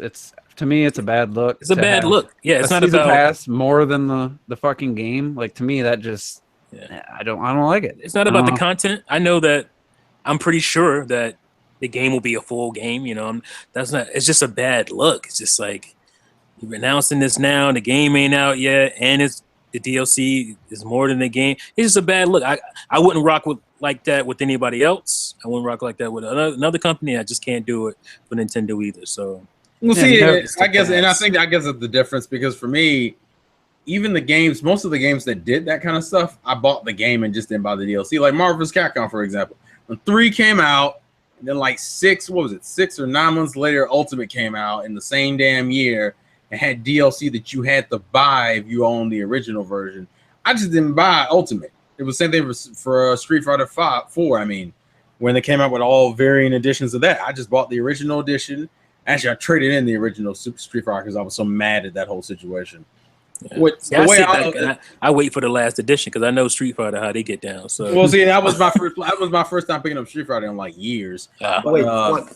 So the game came out and you bought DLC, and then a newer version came out, but that didn't have the DLC? No. I'm talking about like the original game came out, and then they created an Ultimate Edition that came out like a few months later that had DLC that you couldn't get on the original version. Oh, okay, yeah, that is. You have to buy the new version to get the DLC. Yeah, like I think it was like 2 new characters you couldn't get. Yeah, that's some bull. And so my thought process on games is that if the game is good, also the game, I'm just not going to support the practice, because if the DLC doesn't sell well, then they'll know they'll support it again. Hopefully. And I think at the end of the day, because it's optional, it's not like there's something major in the game you need from the DLC. Like Fire Emblem DLC has never been like that. So, and even though this one's gonna have like, isn't they gonna have like new dungeons and stuff for like the dungeon? Yeah, but I mean, Awakening had new maps. It was the same thing. It was the same. You got extra stuff from it. It just feels filthy. It's like you had that much time. Why are you making the game to make this much DLC and have it priced more than the game? It just don't feel right. It feels filthy. Yeah, it feels a little dirty to me. Have we ever seen a DLC season pass be more than the game? Evolve, I think. Yeah. Well, I don't know if that had one of those fighting games. Evolve was like more than the game. If you bought all the DLC, but an actual season pass, I don't think a season pass was more. That was more. No. I don't think not a season. I think you bought all the packs. Obviously, you'd be spending like $250 or some nonsense. I think I Dead just- or Alive. I don't know which one on the PlayStation 4. I think my brother has it. You're Like talking they're about still 5? releasing DLC for it for like a 10-year-old game. I think the game is like $40, and by now you're at like seriously like $5,000 or something. With all the I mean, you're content. about to say, technically, I mean, think about it. I think Smash is almost just as offensive. I think Smash. Yeah, I agree. Yeah. I told Smash Smash to Brothers kiss is- my ass with that DLC with the Me costumes. Yeah. Even the I'm like, stages I to bought all me. these damn amiibos. Amiibo. You telling me I can't have a costume from that? Yeah, I'm about to say. I mean, Crazy. most games nowadays, when they have DLC, the DLC ends up being more than the original game was. Mhm. Yeah. So And- that's not yeah, new. yeah. It's more the Yeah. season pass thing that's new. Yeah, I mean that's true with Smash, but at least you got to. If you wanted a character, here it is. Yeah, to me, I always felt it was a little bit pricey. In the stages, I thought, especially the old stages, that they should have just added for free, you know. But they didn't. I didn't like that. Like the Mii costumes, but you know, a character like Bayonetta and Corrin, I paid for them, and I felt they were worth the value there. I agree. Yeah. Well, But- see, I think, I mean, and all that is subjective. The way I just look at it is just you support what you think is worth the money, or what most people should do is wait until the reviews come out, let people talk about the game first, and then make a decision afterward. But if So, but, like, Smash let's came take the- out, or before Smash came out, you heard about all this damn DLC and it costs $80. Like you would have been pissed off about that, I think. Like, Yeah, I for think like- I wouldn't. Hurts it is that it was announced beforehand. I mean, that's how people, Yeah. because people are still pretty mixed on the Zelda DLC. But right the thing now. with Smash is you paid like what, $3 or something, or I don't remember, for like Ryu and his stage, for example. It was But like you $7. said, then you have the Mii No, hats, wait, it was and you like pay $5. more Like for $5, like right? 8 hats or something than 6. for a character. Yeah, the Mii costumes were ridiculous, but no, Ryu only came with the stage. You only had the option, and well, that was the 3DS and the Wii. Yeah, it depends on which. Yeah. It depends if you I bought paid $7 and got both, To but get both, yeah. Which is yeah, bullshit, too. and you know, I bought the game and I bought some DLC characters, but I still feel that, like T said, whoever was the first one, I forget who was the first one to point out. So you're selling a Samus costume for my Mii character for $5 or whatever. Sonic was the first one, but my Sonic amiibo doesn't unlock any of this stuff that I paid Yeah. $13 That's for. bullshit. Yeah, it's dumb. And you know, so I bought the game and I bought some DLC, but I still feel like that's some of the worst priced and most ridiculous DLC I've seen in, you know, this side of Capcom and their bullshit. And it's like, it isn't. I bought the game still, so I supported the game, but I definitely didn't buy the DLC. So in the same way, like my initial Fire Emblem thoughts was, yeah, that's ridiculous. But then I thought about it more, and I was like, yeah, I can see if somebody say I'll still buy the game, I won't buy the DLC. I can also, I couldn't like tell somebody they're stupid for not buying the game because they have a problem with that, the whole principle of it. You know, to each their own. I mean, that's up to you. But I just feel like I'm not going to deny myself of a gaming experience if the game is still worth it. Like just because I don't like the DLC practice doesn't mean I'm going to punish the game. That's true. I mean, Because if the game was a shitty, if it was a shitty game on top of the DLC, then fine, that's cool. I'm not going to buy either. But if the game is a full game and it's good, and I just don't like the way they handled the DLC, But then I don't have to buy the DLC. my biggest problem with this whole situation is that it wasn't that long ago that Fire Emblem was on fucking life support. And Yeah.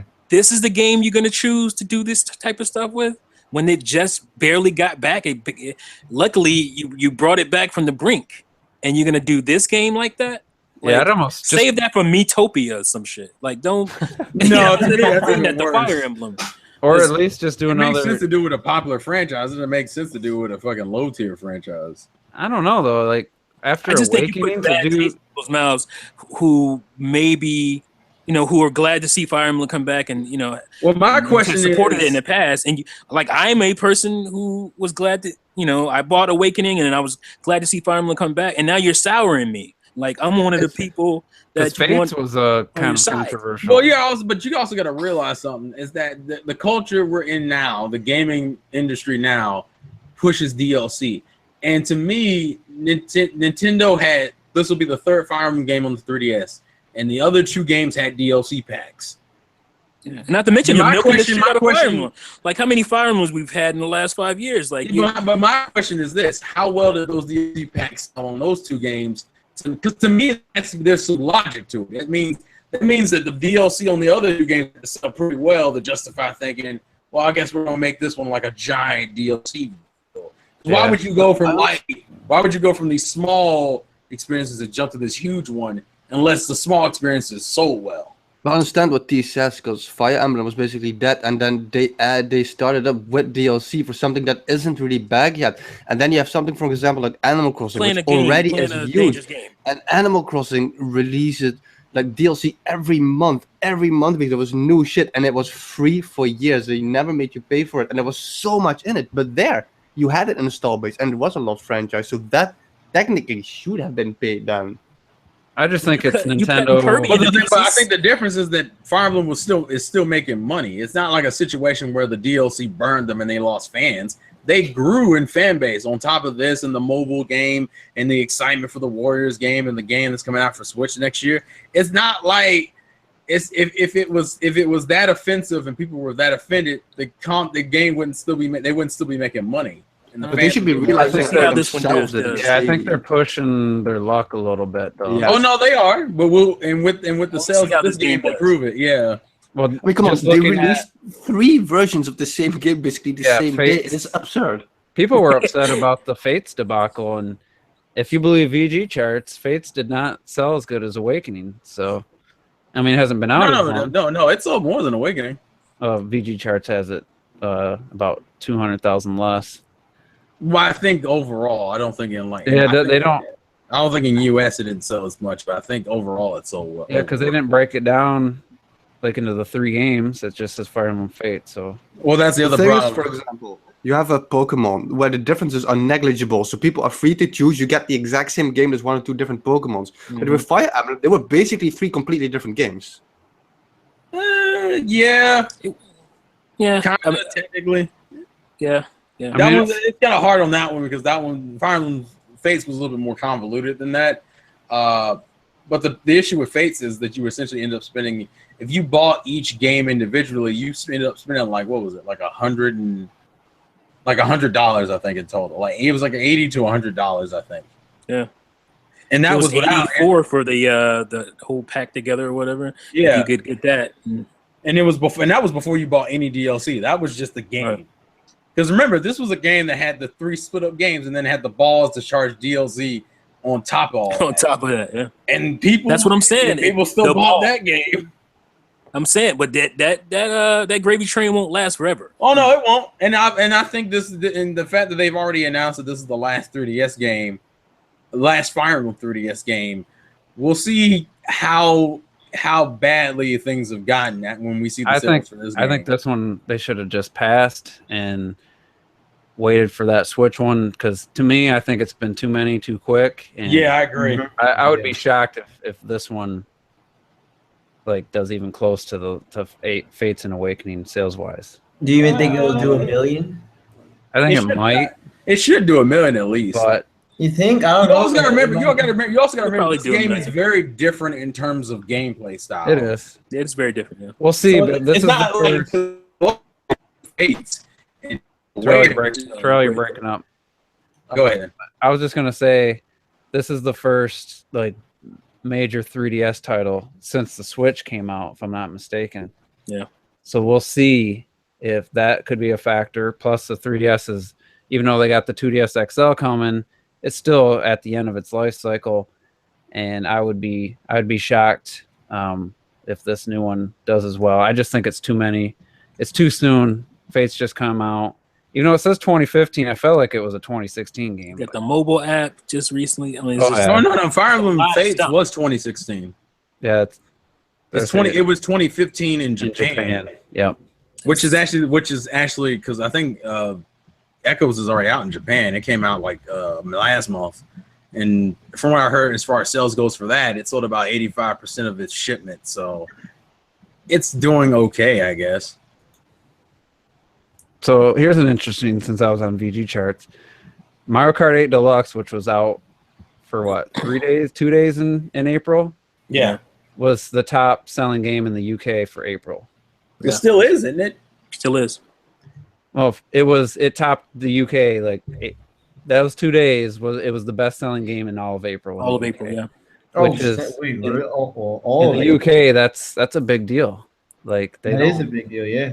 Oh yeah, because that's Well, one of even, I'm about to say even it's in this the week. weakest markets is this UK. and Yeah, they I'm have about to say, people. Go ahead, Tro. no, I was gonna say because even I think this week's charts came out and it's still the number It's one. still at number one. Yeah. It's still number one in the UK, so it's consistently staying up there. That's crazy because just having only 2 days of the month, it's not like there was another big game that came out in April. Well, you got to remember, nobody in the UK bought the original Mario Kart 8.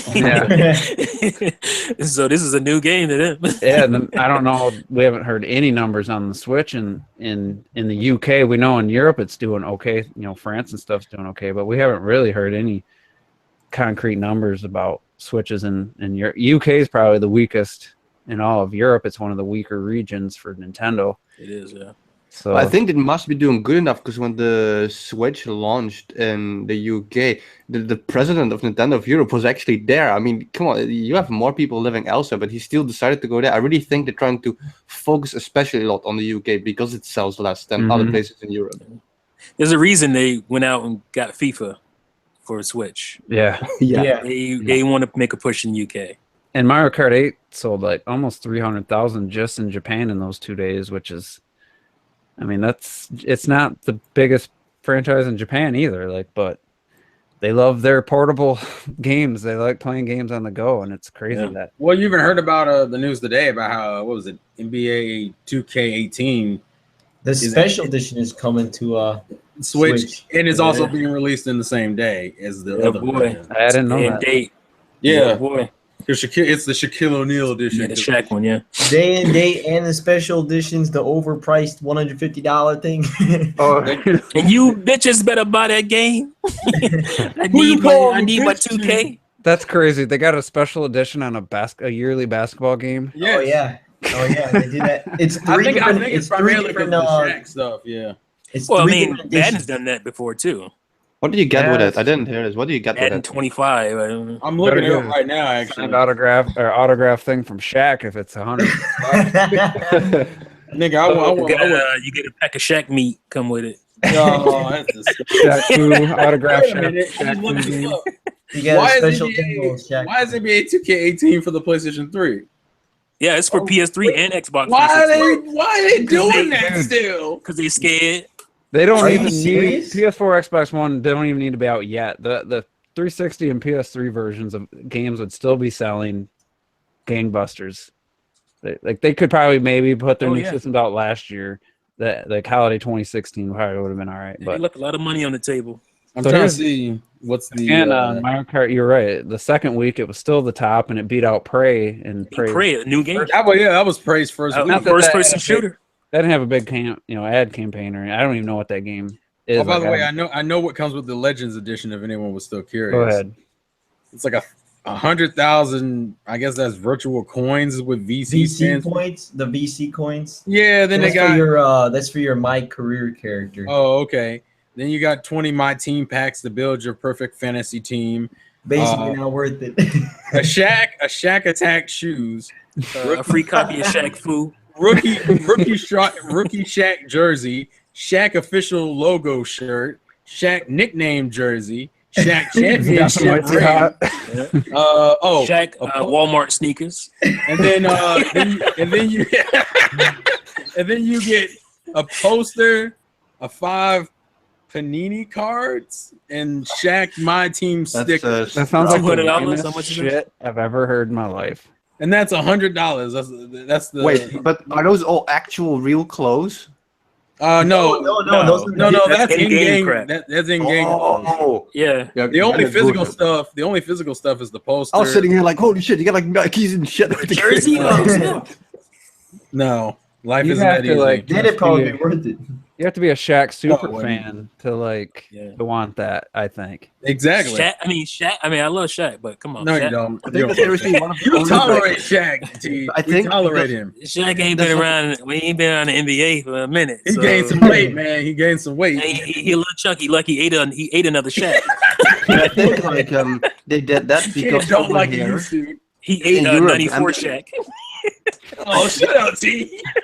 the NBA in Europe isn't that big like basketball, and like Shaq is like one of the like what 10 basketball people anybody could name. Mm-hmm. Because he So was in it those awesome sells. movies. That's why. Yeah. Well, he's beyond bigger than the sport. Yeah, he's when bigger they than even he, say he, that. he always was. Hey, Juice, he's bigger than a lot of things, all right? Yeah. So I'm somebody terrible. on Twitter did a game like a normal style Ganon in the Breath of the Wild art style, and it's fucking awesome. I just wanted to point that out. I retweeted it. Someone's found me on Twitter. Like I could see, because I love the final fight with Ganon. I loved his design, but to see this drawing that someone, this concept, like, oh my god, it's so perfect. That And is yeah, cool. this should have been in the game. That's amazing. So shout out to well, I don't know who, I don't want to give credit to somebody who didn't. I guess it's Doug Bomber, it looks like, posted it. So Dog bomber. Doug Bomber. Or Dog Bomber! It would be Dog dog bomber. because it's Yeah, it's dog. But yeah, cool stuff. Yeah, that's cool about NBA 2K at least launching day and date and getting the special edition, which sounds ridiculous, like the special edition itself, but that's a good sign, and hopefully it's a solid version of the game with no what do you call it? No gimpness. Uh-huh. Where people have a reason to say, well, I didn't buy it because of this. Well, we're still waiting on that FIFA footage, guys. Because I actually would want to get this. I usually buy like an NBA once a generation, and this could be the beginning of the next generation. So I wouldn't mind getting a portable home console NBA. Robert, that sounds like a cop out to me, sir. Yeah, it's true though. Last one I bought was 2K14, so that was the beginning of the last generation. So All right, he's consistent. He's good, folks. Man, The last one I bought was NBA 2K. That's it. That was the name. What? And no, it might have been Dreamcast, man. Yeah, then I think I bought 2K1. I actually do have What the hell is 2K1. 2K1? 2K. I still have two. I got 2K, 2K1. Is there a 2K2? I don't. You know, all right, listen, this just sounds stupid now. 2K2. They should. 2K2. Well, there's got to be, but Well, it wasn't on 2K5 Dreamcast. football, which was awesome. I think the last one I bought was NBA Yeah, Jam that- 99. Xbox. NBA. No, Playground the newest one you'll buy is NBA, NBA Jam. Playground. No, that was one of the worst ones. So since we're talking about the NBA, did anybody watch any NBA Playgrounds gameplay? Because that Yeah. game looks terrible to me. What? What? I was The thing is, really? I have It to looks agree. fun. No, I was like, It looks good to me. and it looked, no one was scoring. No one could score, the CPU or the players. They don't know how to play. You gotta get good. What gameplay footage were you looking at then? I saw OJ's and then just some other one I just clicked on. Just OJ's was terrible. I've seen people. Sorry, because I'm like, where's the dunks? Where's like it was just like bad. You didn't see all. I You have didn't to see all the agree with dunking. you, You though. didn't see all the dunking footage. seen Every time I'm gonna go to Yeah. dunk, it would hit the rim or someone knock the guy. Oh out. yeah, okay. Whoever was playing the game sucked at the yeah, game. they just weren't good. I seen some good. I've seen good gameplay. gameplay footage of the game, Okay. even the Switch version. it's like do I wanna said, get like it. I'm a huge NBA Jam fan. I love it. I always played it with my brother. But when I look at Playgrounds, first of all, the level is twice as small. You do one step and you're on the other side of the level, and the character design is so ugly. I just think it's an ugly. I won't buy it because It's looks more crazy. like NBA Hang Time than it is NBA Jam. Yeah, it's more like goofy and like Yeah. Well, it's but chibi. Goofy is a jam. It's you doing that weird anime art where like the characters' heads are like the size of their bodies and stuff. So they look like giant bobbleheads and But shit. that's how NBA Jam is. That's why. Yeah. No, because the first NBA Jam, that's why I like it. You had normal looking characters and a normal sized basketball Oh. court. I'm used to because I know the remake NBA Jam. They had the regular heads. You also gotta remember this is a $20 game. This isn't like $60 or anything. I can't. I remember the one on Saturn the most. That's probably when I played the most. And I remember them having big heads and small Yeah, they always bodies. had And big heads. However, did you know that the online version isn't gonna be day and date? It's Yeah. gonna be like a week later or something. Of like what? yeah, that's a bug. Yeah, now. because the Switch version won't have the online play at I'm launch. sure it was the last one Which developed. game? They said it's gonna be like a week later or something I like. thought- really Yeah, it's, soon. yeah, it's, Playground? it's, That'd give Yeah, you time to get Playground. good, and I have OJ gameplay. I thought I thought the online was Sorry, coming within a sorry. day or two. Oh, Well, yeah, I thought that's it what was I like a mean. few days. I thought it was a couple days later, like 3 days or Well, something. I don't know the exact day, but they just said Because days. Robert doesn't give good information. I'm guessing next week. I mean, not this week. You know, the week after, whatever it comes out. What? Wrong. You mean it comes out tomorrow? You know that, right? What? Yeah, it comes out tomorrow. I thought it was already out. No, it comes out No. tomorrow. People got pre-release copies of it. Yeah. Oh, Because- I thought it comes out this Friday. No, it comes out on the 9th, and Minecraft, because Minecraft comes out on Thursday, Robert. Let's go, Friday. people. Let's go, I thought Minecraft. it was the 12th. It's the eShop game, man. No, it's the 11th. Thursday. I thought it was a Thursday. So who's gonna get Yeah, it? it's the tomorrow? 11th. That's my question. I was getting it. I was I'm waiting I- until the I'm online going to features buy are on. it. I gotta wait to see some good gameplay. I'm Well- watching some right now. While you waiting, I'll be getting good, son. I'll see you on the laptop. Maybe it'll be a game you can beat me at, T. Think about it. Oh, Think you about mean it. like Fast However- RMX? Oh, my bad. However, did you know that online it's gonna have 2-on-2, not at launch, but it's gonna have 2-on-2 like online. We mean like So- two people. So, So that means we gotta have 4 of us. If someone's Yeah, not gonna but be, I can't even get one person to play online games right now. what you mean? what are you talking about? So What you talking about? We just got through playing. Like, We also were playing Bomberman before Mario Kart 8 came I know. out. Bomberman for like 10 hours that when I. That's why we're gonna play NBA 2 months after the Playgrounds. game came out. We're gonna Well, play whose fault Because you was couldn't that? come out of, you couldn't bring your ass out of Hyrule. That's why. Yeah, don't give me that shit. You know, It ain't nobody else's fault. Yeah, what was that? I'm Blame gonna, us. I see Juice over here trying to throw all I'm that gonna be shade king on of the us. playground. Terrell hasn't been in the chat for months since Persona 5 came out, let alone playing an online game with him. First off, I've been playing Bomberman, all right, sir. I want to hear that. Wait a minute, they've been waiting 5 years for that I have game. over 10 hours of Bomberman, all right? I don't want to hear nothing from How you. far into that Persona 5 ass are you? I'm about 30 to 40 hours, I think. That's it? Yeah, because exactly. Because you can't play it at work at your lunch break. Exactly, Juice. You understand. Oh, can I just Struggle is real now that the Switch is out, huh? Say, yeah, I'm can gonna I say it's just- called multitasking, damn it. Oh my God! I'll tell you what because What? it's amazing the Switch. You know that because No. Where did that come from? Nuh-uh.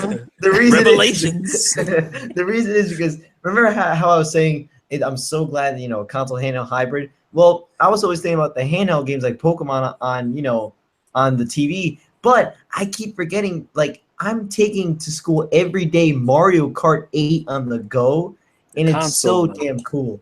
It's so damn cool because like I'm playing with people and we're just trash talking at the lunchroom in Mario Kart. It's so fun. Wait, And- you guys are like to play Switch at lunch at school? Yeah. We could play our Switch at lunch. And Oh, My day, you used to snatch that shit out well, your actually, hand. Really? side note, You can come get in the principal's office at the end of the year. really? Yeah. Yeah. Yeah, at lunch we Me whip out our too. Switches. We Now whip y'all out our got your Switches. cell phones and shit. Yeah, Oh, yeah, I yeah. was gonna say, Robert, I did want to ask you a quick question for Minecraft on the Wii U because you played it on the Wii U a little bit, right?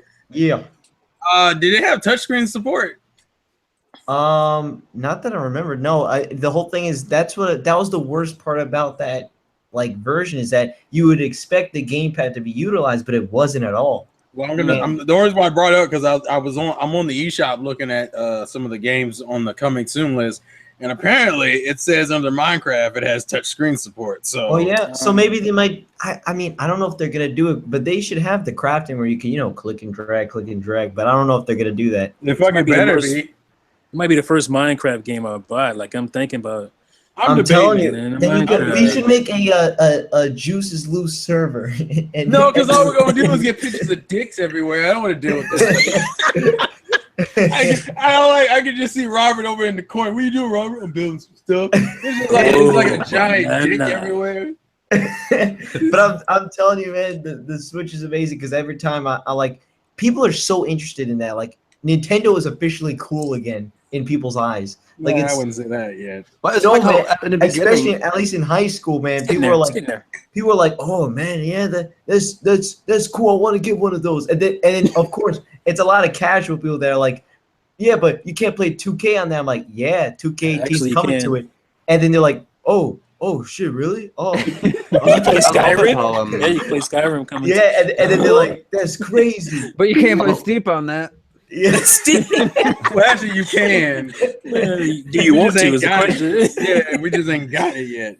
I love it how in the Let's- beginning everybody saw all the footage and it was like most of the haters were like nobody's gonna play like that outside, and you see all these Yeah. pictures now being I've done retweeted by people All actually the doing time, that. you see it. I did It's that so good. Friday. I did it on my Juice Opinions. I talked about it, and on the picnic table, 2 versus 2s, 2 switches back to back. Wireless. We're doing random battle modes, and everyone's just laughing for 25 straight minutes. Everyone's It's just great. smiling and having fun, and it was just like this is it. This is why it works. Like you watch that reveal trailer or the sneak peek, whatever, and they had the basketball. Like, why would you be playing that? You just play basketball. You're at the court. Yeah. Well, when you're People waiting will to do play, that. and it's like it's a legit way to play. Yeah, the sideways Joy-Cons isn't the best. I But wouldn't for play- that, suitable. No, it's not ideal, but it works. Yeah, but I So think who it wants works, man. to who wants to bet that the PlayStation 5 is gonna have some portable shit added Yeah, to it's it? better. Oh, it probably It will. better. It should. Well, remember, guys, that's going to be announced this year at E3, right? Is that what the rumors are They talking do about? that, man. The Xbox Switch glass. Didn't they just Oh, drop yeah. the Pro? I'd be mad if I just bought a Pro. Oh, dude, I want to hear that too. Well, let's talk about Oh, yeah, T. let's talk about this this website that keeps. I think they were the same ones that did the accessories, the hidden costs. Was it Forbes that did the hidden costs? I think so, yeah. Oh man. But a lot of people started doing that. Saying Microsoft needs to put out a hybrid because we need a more capable hybrid. We need one with better graphics We than need the one. Switch. Oh, well, you know what? If Microsoft puts out a hybrid, does that mean we're gonna get more games? Right? Is that how? Yeah. The build quality That's of the first just- Xbox. Can we 360. get some exclusives, Microsoft? Terrell hit the nail right on the fucking head. Even if you somehow make a more powerful system that has a decent battery life and is not super expensive, what fucking games you can't even put games on your system that you have. It could be whatever Nah. they call it, We Xbox would play those Portable games. and Windows 10 exclusive. You know? And it was just it's just the stupidest thing. And like, I don't know if these people are if Forbes is just all clickbait all the time, or if they legit think that was a Yeah. good idea. And But then was it Spawnwave was just like, what chip are they going to put into that has better graphics and you can get more than an hour of battery life? Like, what could right. they do? It's not even pretty. They talked. Didn't Nintendo talk about that? Yeah, we could have did this and this and that, but it'd be $500 and you have 1 hour battery life. And it's like, really? You think more power is what this business or the community needs, or gamers need? Didn't somebody at in a Nintendo hybrid? even come out with what Juice is saying, that they said at Nintendo that they could have easily added more power, but Yeah, they they could've chose done that. not to because of it. The battery life. Yeah. People crying about 3 hours. What happened when you got 45 minutes? And the thing, I mean, gets pretty warm. Mario Kart 8 actually, I think, has it feels warmer when I take it off than playing Zelda, which is crazy. That's what she said. Like when I undock it, I'm just like, man, this thing's warm. Like not hot, but it's noticeably warmer than Zelda in the same, basically playing it for about the same amount of time and then undocking it. So That was one of my biggest concerns back in the day when we first started, hearing about, it could be a hybrid, it could be a tablet console or whatever. It was like, I didn't believe it because I was like, man, you put some wear on that thing. Like, you can't play a tablet the way you play consoles. We play consoles for 10 hours straight. And I'm like, wouldn't that be detrimental to a handheld or a tablet like that? And so far not, because I have me some sessions of 6 hours plus on this thing. And I've never played long enough to have to charge it. While I don't even seen the low battery. no, I Really? mean even on the dock, like that's a Oh, little yeah. device. I mean, that's a Wasn't small that happened device to with me a when we tiny were little playing fan in Bomberman there. at night? Like, I just think it's just a ludicrous idea that power is what Microsoft needs to throw at a hybrid and not games. They gonna need, work out well. they need to make a competent console before they start worrying about trying to diversify their brand. I think they need to figure out what they want to do. They want to do Windows. They might as well just They do want to do Windows. Xbox. they want to I do think. TV services. They want to.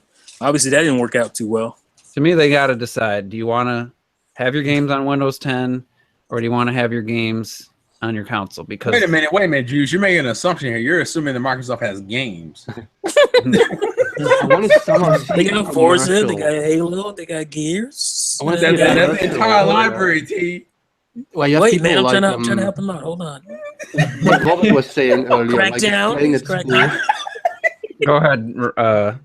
Yeah, honestly, like I can't wait for if Microsoft does that and you get a commercial like what Robert was saying. Why this it's cool, all these kids are playing. Yeah, like it's so exciting when you see Mario Kart. I want to see something like that, but that with Halo Wars 2 on the screen. It doesn't have the same appeal, you know. Yeah, exactly. Even if they did do it, they don't have the games that would be appealing. It's not the audience Microsoft is audience. targeting at all. And if your main, franchises are, their main franchise Halo and Forza and Gears, which I don't know how Forza. It's the only franchises. I'm about to say Forza. I think already has Mostly more games than Mario Kart. Those are mostly in online gaming. Yeah. So to really I know the Switch is going to have online gaming and stuff too. And they don't do co-op. They don't do But No one does co-op anymore except for Nintendo.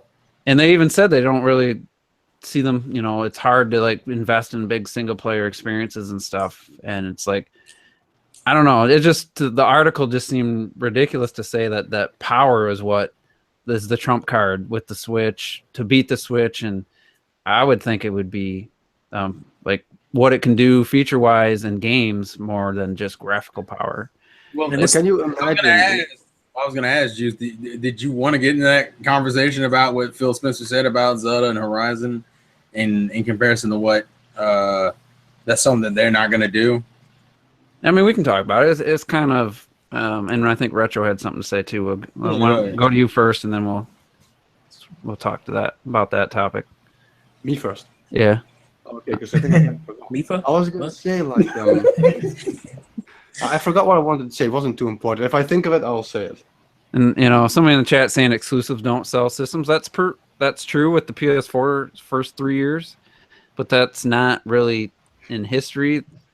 That's what I wanted to say. Sorry to interrupt you, because I was going to forget it's it only again. true with PlayStation because It's what they say with Sony's what, brand. I mean, Sony has a brand that they need power. It's but I honestly do not think, not as a hater, as a Nintendo fan or whatever, I honestly think the Scorpio is not going to sell. And all it will have is power. You think these people are not going to buy the Scorpio for inside? They're going to buy a new one for outside?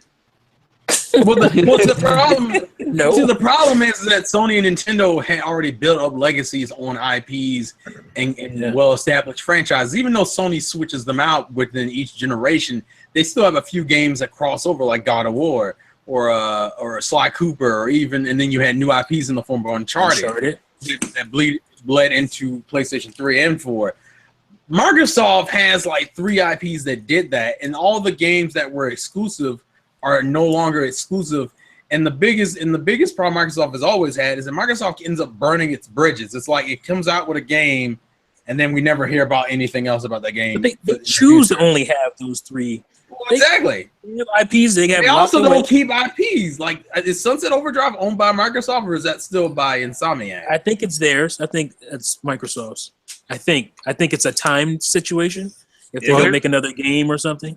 Well, let me point some out because so many people in the chat are like, well, people don't buy those systems for exclusives. They buy them for third parties. Well, guess what? Sony paid all these third parties for exclusive And advertising and exclusive get content first. And guess what? The PS4's doubled up the Xbox One, if not more. And Sony already had exclusive games and IPs for their system to begin with. We all know. When you buy a Sony system, you knew what you were getting on top of the third-party stuff. We all know that these games that come out are on all the consoles, or at least Microsoft and Sony console. But the average person just sees that little at the end with the PS symbol, the PlayStation symbol on it, and they think that's just a Sony game. So I got to get the Sony console. The average, what do you call it? Consumer. Yeah, well, the average consumer, but the what do they the gamer oh my gosh, I'm so blank. Casual, thank you. the casual consumer, casual gamer sees that and they think that's a Sony game.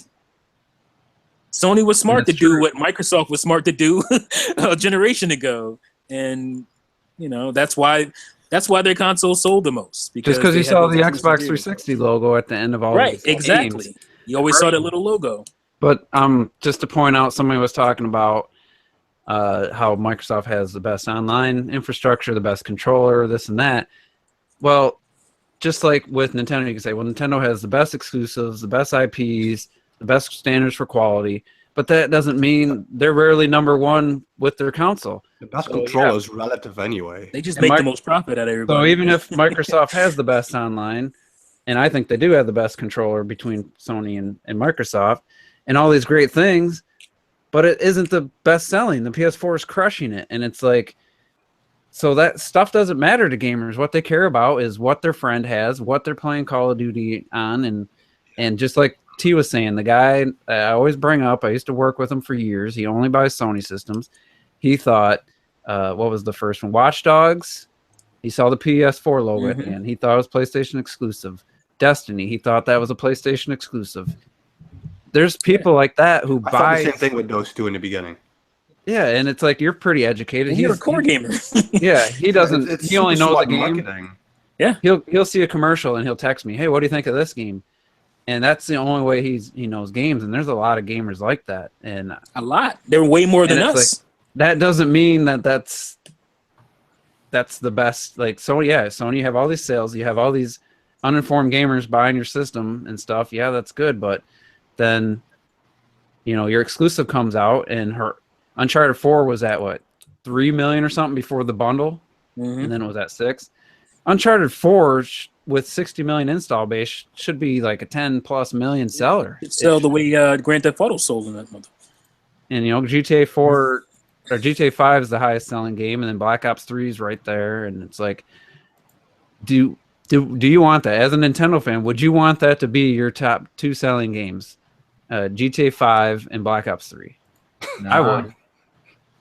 So I don't know. Yeah, It's man. just- Some people would say, yeah, yeah, man. I just want GTA 5. Well, the other Can't problem get is that Sony's always had that kind of weird leg up anyway, where Sony has like a lot of non-official exclusives where they're not really exclusives, but everyone associates with Sony. Which, for example, Final Fantasy is like that. Final Fantasy is not a Sony exclusive. It's not like Xbox doesn't get Final Fantasy. But every time you bring up a Final Fantasy game, you're usually referencing it to the Sony platform. It was exclusive. I mean, it was only on the PS1, 2, and somewhat 3 for a long time. It was a long time before the Xbox started getting some Final Fantasy games. Sony, So- I mean, Sony's always gonna have that leg up because they are a entertainment and electronics conglomerate. Like they have their fingers in everything they already needed when they came into video games. They had music, and there's no secret that PlayStation, the original PlayStation, could play CDs because Sony wanted you to buy their music CDs. They want you to buy those Columbia records. That was part of the deal. So they have the marketing savvy over everybody, and they will, as long as they're. It's like what T said. It's like they're an entertainment company. When They're you think of entertainment Nintendo company. and Sony, they make gaming systems to make gaming systems, and it feels like every generation, Microsoft, they have no idea what they want to do with the console, and that's why when the Xbox One launched, you had like a giant remote for your TV, and that's what they marketed it as. It's ridiculous. And of course, the usual Scorpio fanboys in the chat. No offense, I don't think the Scorpio. It's too late. You think the Scorpio is going to flip the script, and all of a sudden Xbox is going to be the top thing? It's too late. The PS4 is too much of a lead. Too many people have it. And some $500 system isn't going to change that. I mean, So the PS4 is selling because, like we just said, people think there's more exclusives on them than there is because of the marketing. Yeah. You can't beat that. You're not going to beat that with power. The average consumer is not going to care about that. Well, the problem is that Microsoft hasn't cared about making exclusives in how long? Yeah. And what makes it worse is like, okay, fine, your games now would run better. Like the third parties would now run better on your console. But what like hardcore major IP do you have that would make me want to switch ship? Because it's not like the Pro all of a sudden is weaker. It's like insanely weaker in comparison. And then on top of that, because the overarching problem on top of the exclusive situation is that Microsoft also has a very limited fan base when it comes to genre diversification. Like it's all if you ain't shooting something in a game, then like the Microsoft fan base doesn't give a shit. Yeah. Like, I mean, how many all. people? You're gonna have to get these Sony guys to go buy a Scorpion. Yeah, like how many people saw Skillbound? They were like, holy shit, I could actually get an Xbox now. And then they remove it and they announce games. People get excited. Then they remove the games, Skillbound, Fable. And then gamers, they leave because if there's no games, nobody cares. Yeah. I mean, I want to be compelled by the Scorpio or whatever. I want to be compelled by it, but Microsoft ain't doing nothing to make me compelled by it. Like, maybe, I mean, who knows? We haven't seen it at E3 and stuff, but if they keep reiterating it won't have exclusives, and if they keep putting this Windows 10, like we said last week, the people that buy games on Windows 10, like that install base is tiny. You know, like as soon as a game hits Steam, then it does way better than the Windows 10 version. It's like, and it to me, when it's a Windows 10 version, it's just I don't know what this power.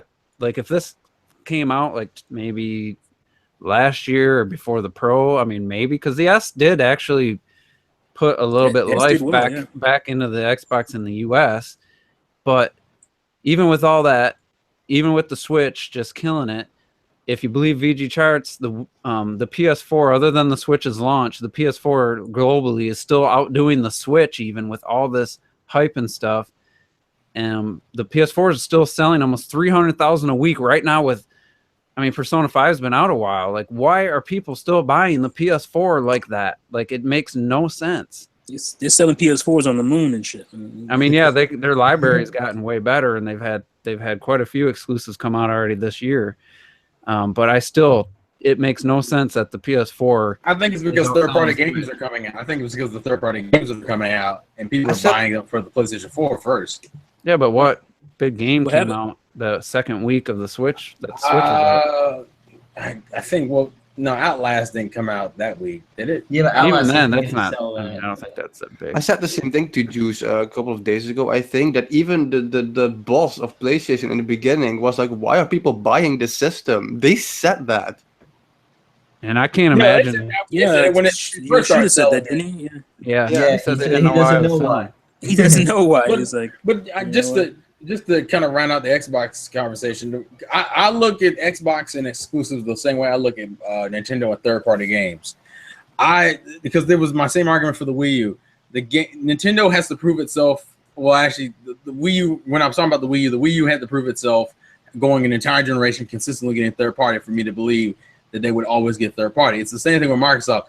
Just because if Microsoft put out an exclusive with the Scorpion doesn't mean shit to me. Because to me, my thought process is you got to go like an entire generation consistently giving me exclusives, and they stay exclusive for me to care. Because as we saw with the 360, they went the whole generation, and then at the very end of it, they lost all the shit they had required. And PlayStation 3 actually passed it by the end. Yeah. And it was still selling well into the PS4, Xbox One generation. The PS3 was still selling really well. And see, I follow in consistency. If you're not consistent, the same thing with Nintendo and third parties. I'm not going to buy a third-party game on Nintendo systems because I always run the rest of the game playing like shit. Well, the original Xbox had a lot of good exclusives, and but that was the 2 first million more systems than the GameCube. So I'm saying it was the first, and it was the first iteration of the Xbox. Yeah, does that mean that had a lot of Sega has been worse in a lot of ways? Had they kept it going this generation, they probably would be right there. True. They gave up those exclusive deals. A lot of those Xbox. Well, hell, has the Xbox One even outsold the original Xbox yet? Yeah, it was close to 30. I think barely. Yeah, it was close to 30 last I heard, but still, like at this generation, the PS4 isn't going to be caught. I mean, nobody's catching that. It's going to slow down while the Switch is still gaining momentum, and the end of this year will be really interesting with the heavy hitters, Mario, and some people saying a Pokemon Stars or something could be out, and whether you believe that or not. But even this Mario Odyssey by itself, just looking at the YouTube video views for that game versus all the other games that have been doing amazing, like Mario Kart, Zelda, like that could be just Nintendo better have a couple like 5 million Switches manufactured worldwide for the holiday. And 10 million copies of Mario. Because I mean, it'll be interesting to see. And obviously, we didn't plan on talking bashing Microsoft, but you know, it happened. I don't think we. I mean, it's not bad. No, we're just being pretty fat. brutally honest. I think. I mean, it's not, I'm not saying that's what I want to see. It's just what people see. Well, just to reiterate, because I think people have known for a while, but I'll reiterate it here. Microsoft is by far like my least favorite of the three companies. Terrell has no love for Microsoft. I have no. You know why? Because they have given me no faith as a gamer into buying their product. That's like, and that's me being honest. As someone who likes Japanese games and RPGs and platformers, Microsoft for the most part doesn't have the genres I like. But when they came out the gate, they seemed like they knew they had a plan. They were like, they went after Sega. They got all those exclusive Sega games. it was like the Dreamcast 2, basically. It was the Dreamcast 2, and they just didn't care. It's like they just let all that go. The 360, I mean, really ahead of, like, for when it came out to how 8 years later it was still performing really well. Games were still looking trash beautiful. as that first iteration was. Yeah, I mean, blinking. But as far as the specs they put into but I'm saying it, people look past all that because the games were there. Well, that's why to me that just ticked me off, because it's like, come on, man, you have a console that's breaking down 50% of the time, and for some reason people are like, oh no, it's fine, I'm still gonna pay for it. To me, that's more than 50. Well, I'm just saying that to me that's unacceptable as a console manufacturer. You should not be able to get away with that kind of. You want to talk about Switch? You want to talk about Switch scratching screens, but nobody wants to talk about. Oh yeah, Microsoft is the only company that could put out a console that broke over half of the time and still made a decent amount. Well, I don't think they made money on the 360, but they maintained popularity for a while at least. Well, people can cry about exclusives all they want, I feel, but when I think one reason the PS4 is selling, people want a game console. They see the PS4 and let's just keep it at those two, and the Xbox One, and their friends say, hey, why did you get a PS4? Well, there's these games, but the PS4 has the exclusive on top of that, so no matter what, you get more out of PS4 because it also has the exclusive and the third party. So if Microsoft this E3 does not actually bring back actual exclusive, I don't see them going anywhere. I see the Switch catching up in like a year. They can't even get out that damn 2D platformer. 3 years now? Cuphead? Yeah. Like, I don't want to talk about that, man. Oh, yeah. It's ridiculous. It's a 2D platformer. What's taking so long? Let's just call it how it is. The Microsoft, you hit it on the nail on the head earlier. I think it was Terrell saying the genres that they have that they're known for. Yeah. Like if it's a shooter or a racing game, you know, it's people think Microsoft and stuff, and it's like that's you don't have this wide net of genres. So, yeah, you had third parties with the 360 and some exclusives, but people trying to put out this narrative that exclusives don't matter. And exclusives, that's not why people buy systems. Yeah, the casuals that just want to play Call of Duty every year, they don't buy it for exclusives, obviously. But you're talking about the other people, and just like, was it Retro just said that, or maybe it was Terrell, you have all the third-party games, plus you have exclusives. That sweetens the deal to the point where that could be the deciding factor. And I don't know why people are trying to the illusion of exclusives too. That's a big thing. Yeah, because Sony's managed to trick a whole bunch of consumers. Right. One of my favorite lines that Xbox gamers these days actually have is when they actually say and believe that people don't buy Japanese games. It's like, yeah, why do you think the PS4 is selling? Yeah, and the Japanese games are selling pretty well. Yeah, see, that's why people want to downplay Japanese games all of a sudden. Like, oh, Japanese games don't matter. You fucking kidding me? Like, don't be mad at us. Be mad at yourself. I'm about to say, on yourself. the thing is, like, two of your big three companies are Japanese companies, and what do they make? Japanese games, and all of a sudden, oh no, it's all about the Call of Duties. And guess what? The Japanese game Mario Kart 8 Deluxe. Exactly. People like to act like, oh no, it's just it's Persona 5. Legend of Zelda Breath of the Wild is a Japanese game, yo. That's probably over close to 5 million by now. They already passed Halo 5. Truly the only, like, the people saying that exclusives don't matter are the Xbox guys. They're the only ones saying that. And it's just like a Nintendo fan saying third parties don't matter. Well, to me it doesn't matter, but to, like, if you want to sell 80 million systems, third parties obviously are a pretty big factor. The Wii had a lot of third parties, and Super NES had a lot of third parties. You could say the GameCube did too. It didn't. That was just a weird generation. The PS2 the game sold really well, but the system didn't. To build off what Juice said is when you have, like I said, you have the Xbox and the PlayStation, and people think, okay, PlayStation has exclusives, and that's why, as a Nintendo fan, we do say you need third party, because now if you have FIFA on all three, people might go more to the Switch because that you can take it anywhere, and that matters. It actually does matter.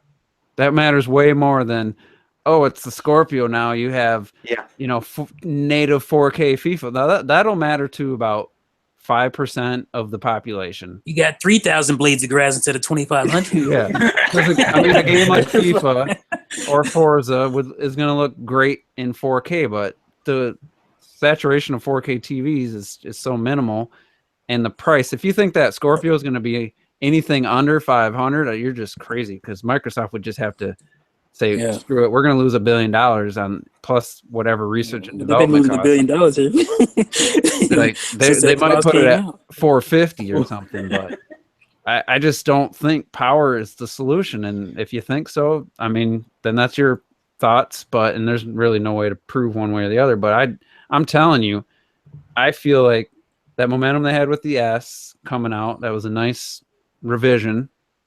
Smaller, and I think it has a built-in power supply even, and it was doing well in the US. People were excited. Gears comes out, and it just didn't excite people. And then what's happened since? It's going back to getting crushed again by the PS4. It's crazy. To add to what you said just now, is like with the price point, people think that it's going to be less than 400, it'll do right. But I think Phil Spencer, I don't know who it was, already said that it's going to be an elite system because it's going to be overkill powerful or some shit. Like it's going to be for the it's elite. not. They already said it's not. They're trying. It's not going to be their main thing. Trying to sell a ton of them. That's what the S is for. Right now, Xbox, even if it was 400, like people would be like, I'd rather get the S. It does 4K Blu-ray and. Why do I need to buy this thing? Just like I bought the PS4 Slim for $220, and the Pro was there at $400 with no game. It's like, I don't care how much more power it had. I wasn't going to buy it. That's just stupid to have that big of a gap between basically systems that play the same games, have the same controller, and you get a resolution bump if you have the proper TV and stuff. And it was about making an investment in something that you didn't think you weren't going to spend your most gaming on. It's like, do I want to spend $400 when I'm only going to play a few games here and there on this thing? Not really. It's like the people who say the Scorpio is going to be between 300 or 400 or whatever are the same people that said the Switch was going to be 200. It's like, come on, get out of here. And the Xbox fans are going to be listening to Sony and Nintendo guys. Yeah, if the Scorpio should be $399, like there's no freaking way it's going to be $399. Not with that power. Yeah, just the components they're going to have in it. I would be shocked anything under $499 for the base. If there might even be a more expensive option. And it's like, you guys, a secret sweatshop in Kathmandu somewhere. Get that price down. Maybe they got something on AMD. They got some dirt. Say, you're losing money on these chips. And it's like, there's got to be something like that. PS3 proved that, and the Xbox One launch one proved. People don't give a shit how popular you were the last generation. Nope. You can't have a $500 game console. You just can't. It's just not going to work. Ain't loyal. No. And it's like PS3 was an embarrassment at 500 and 600 for the two options. Oh man, it caught so much flack for 2.5, 3 years. How much the Xbox One was at before the price drop? Wasn't only at like 2 million, just under 3 million sold. Like it was off to a slow start. And you think that's changed how? Like, how is all of a sudden a $500 system going to be appealing to people? I don't know. It's just crazy. But anyway, we didn't really want to go all in on this, but it happened. So look, man, I don't hate Microsoft. I have every Microsoft console. You know what I'm saying? I don't hate them. I guess not speak for all of us. I want that to be stated. I'm just saying I don't think this is going to do it for them. That's all I'm saying. It's constructive criticism. And I think. As a Nintendo fan, obviously, I've always, and it's not just being a Nintendo fan, I've always bought systems for the exclusive games. As far back, I bought the Dreamcast to play Soul Calibur, NBA or NFL 2K, and whatever games came out after that. I bought the original Xbox because I wanted to play Ninja Gaiden and Project Gotham Racing at the time, and I think there was a couple others. I wanted to try Halo, even though I wasn't super excited about it. Bought the PS3 to play Metal Gear Solid 5, You didn't buy it for the bits. Motorstorm, and then eventually Last of Us. Like, I only buy systems for the exclusives, and then I'll buy a third-party game here or there. So, I mean, I'm coming from a different place than some other people, but to say that exclusives don't sell systems still to this day is just ridiculous. Because for a lot of people it does, and for a lot of people they just buy it because it's what their friends have and that's what they want to play Madden or FIFA on. I don't need your multiplats. I can get those on my PC, and I can play them online for free. For free, Fuck that. yeah. But it'll be interesting. I really don't think the Scorpio. It just feels like they don't know what to do, and that's that sucks. But we'll see. Maybe they got some aces up their sleeve. Maybe it's gonna. I hope so, because my expectations are low. So and just to put the order in for me, because I know I'm the lead of Microsoft fan here. I just wanted to state, if Microsoft were to come out with a good string of games, and I said string, not just one, string of games consistently, and they actually stay exclusive to the Xbox platform, and that I actually want, I have no problem buying a Microsoft platform. It's just the reality for me is that they don't invest in the genres I care about, and so it feels like to me they don't really want me as a customer because they don't care about the genre I care about. mm. But go ahead. You'd have to really love racing sims to want an Xbox at this point. Yeah, I'm so fucking done with that shit. Like I said in my juice opinions, and I wanted to bring this up last week, it was when I kept forgetting what I wanted to say. It was that there's already been more Forza games than Mario Kart games, and Forza came out in 2005, the first one. Crazy. And Mario Kart came out in 1994. It's just so crazy that they just keep pushing these things out. And I think Nintendo gets a lot of slack, or people say, oh, they milk their franchises, this and that. Well, they milk their characters, not so much their games, because 3D Mario games there hasn't been a ton. It's like they've already had more Halo games than Metro games. There's already been more Forza games than Mario Kart games, and and what Gears is already on. They did 4, but they did another one, so there's already been 5 Gears in a generation and a half. Basically, there's already been 5, and it's like, Sony, they'll do a couple games in a generation, then they won't even touch that game again, and I think that's wrong. I think they shouldn't just let their franchises die.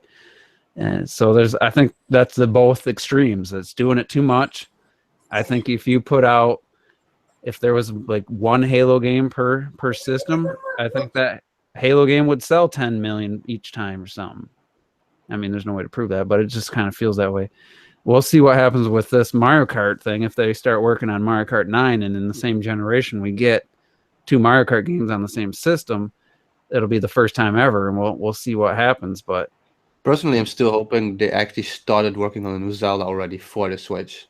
They said it was possible, because no matter what, and no matter how great Breath of the Wild is, it is not a Switch game.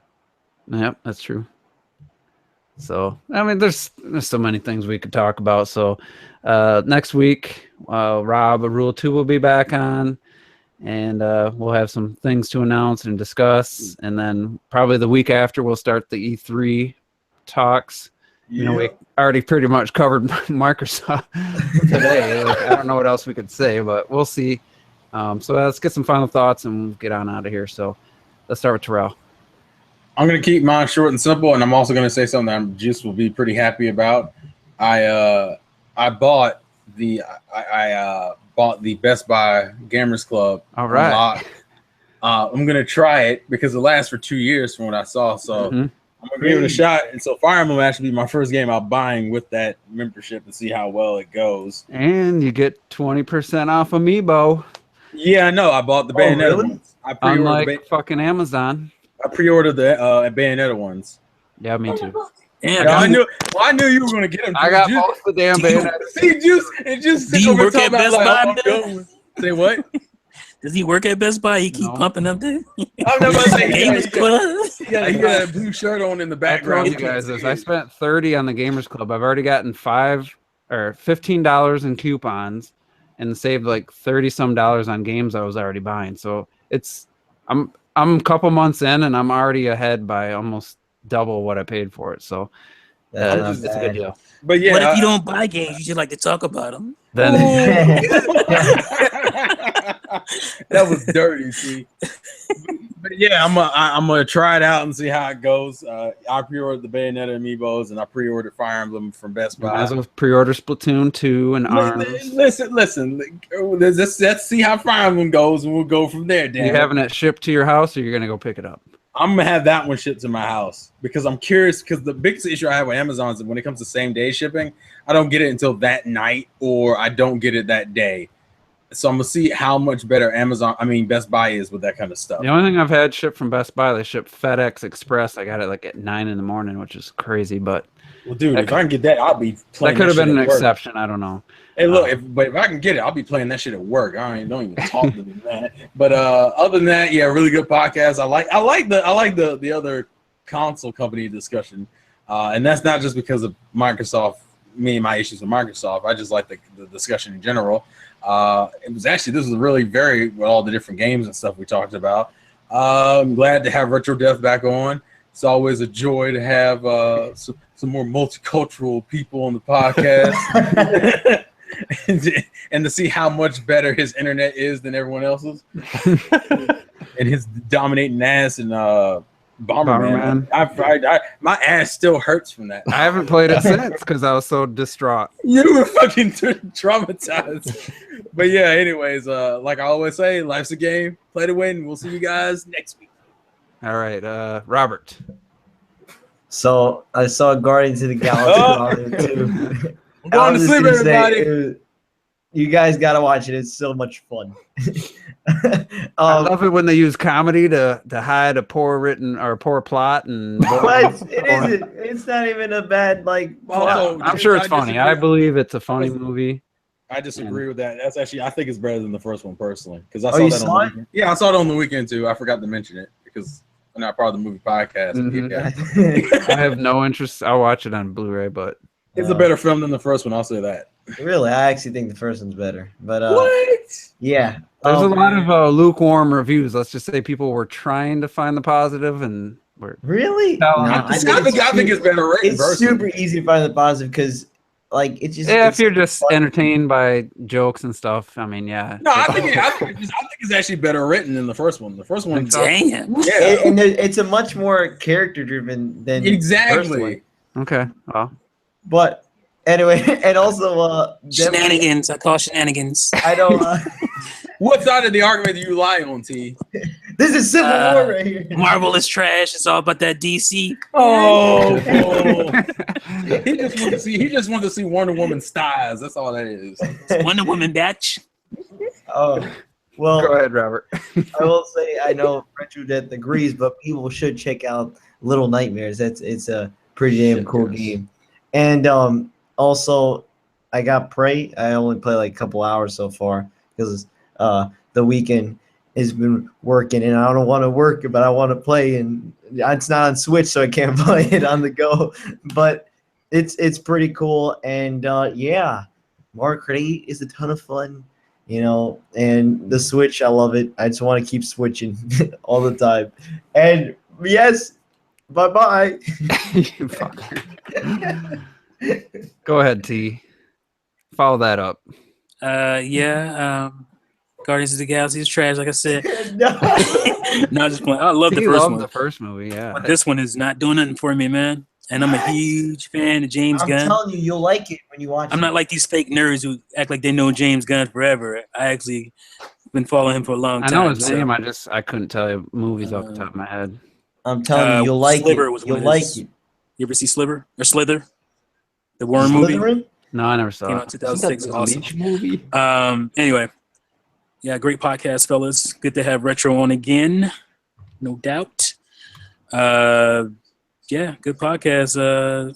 Scorpio's not gonna happen. Sorry. You guys are you fighting a good fight though. So, but yeah, that's it. And play Nintendo fool. All right, Retro. Final thoughts. Yeah, well, we didn't talk about it. I don't know how many people care, but I just have to bring it up. Like fucking Darksiders 3 got finally revealed, so I'm super happy about that. Like more than any gaming news from the last couple of years. I've been playing Yeah.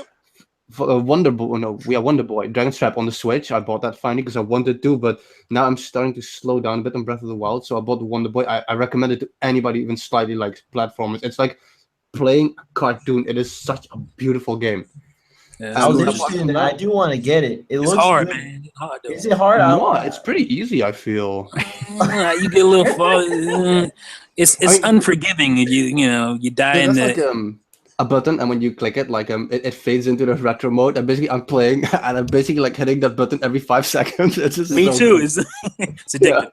It's a really good game. So I highly recommend for $20. I played it for like 10 hours now already. It's really good. But yeah, apart from that, great podcast. Glad to be back, and I like the liveliness of the discussion and stay real.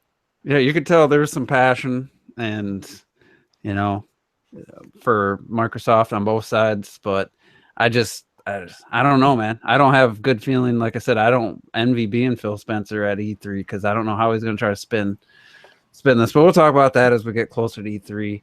I have to disagree with Retro. I never played a Darksiders game, but that Darksiders 3 looks like one of the most boring things I've ever tried to watch. Oh And god.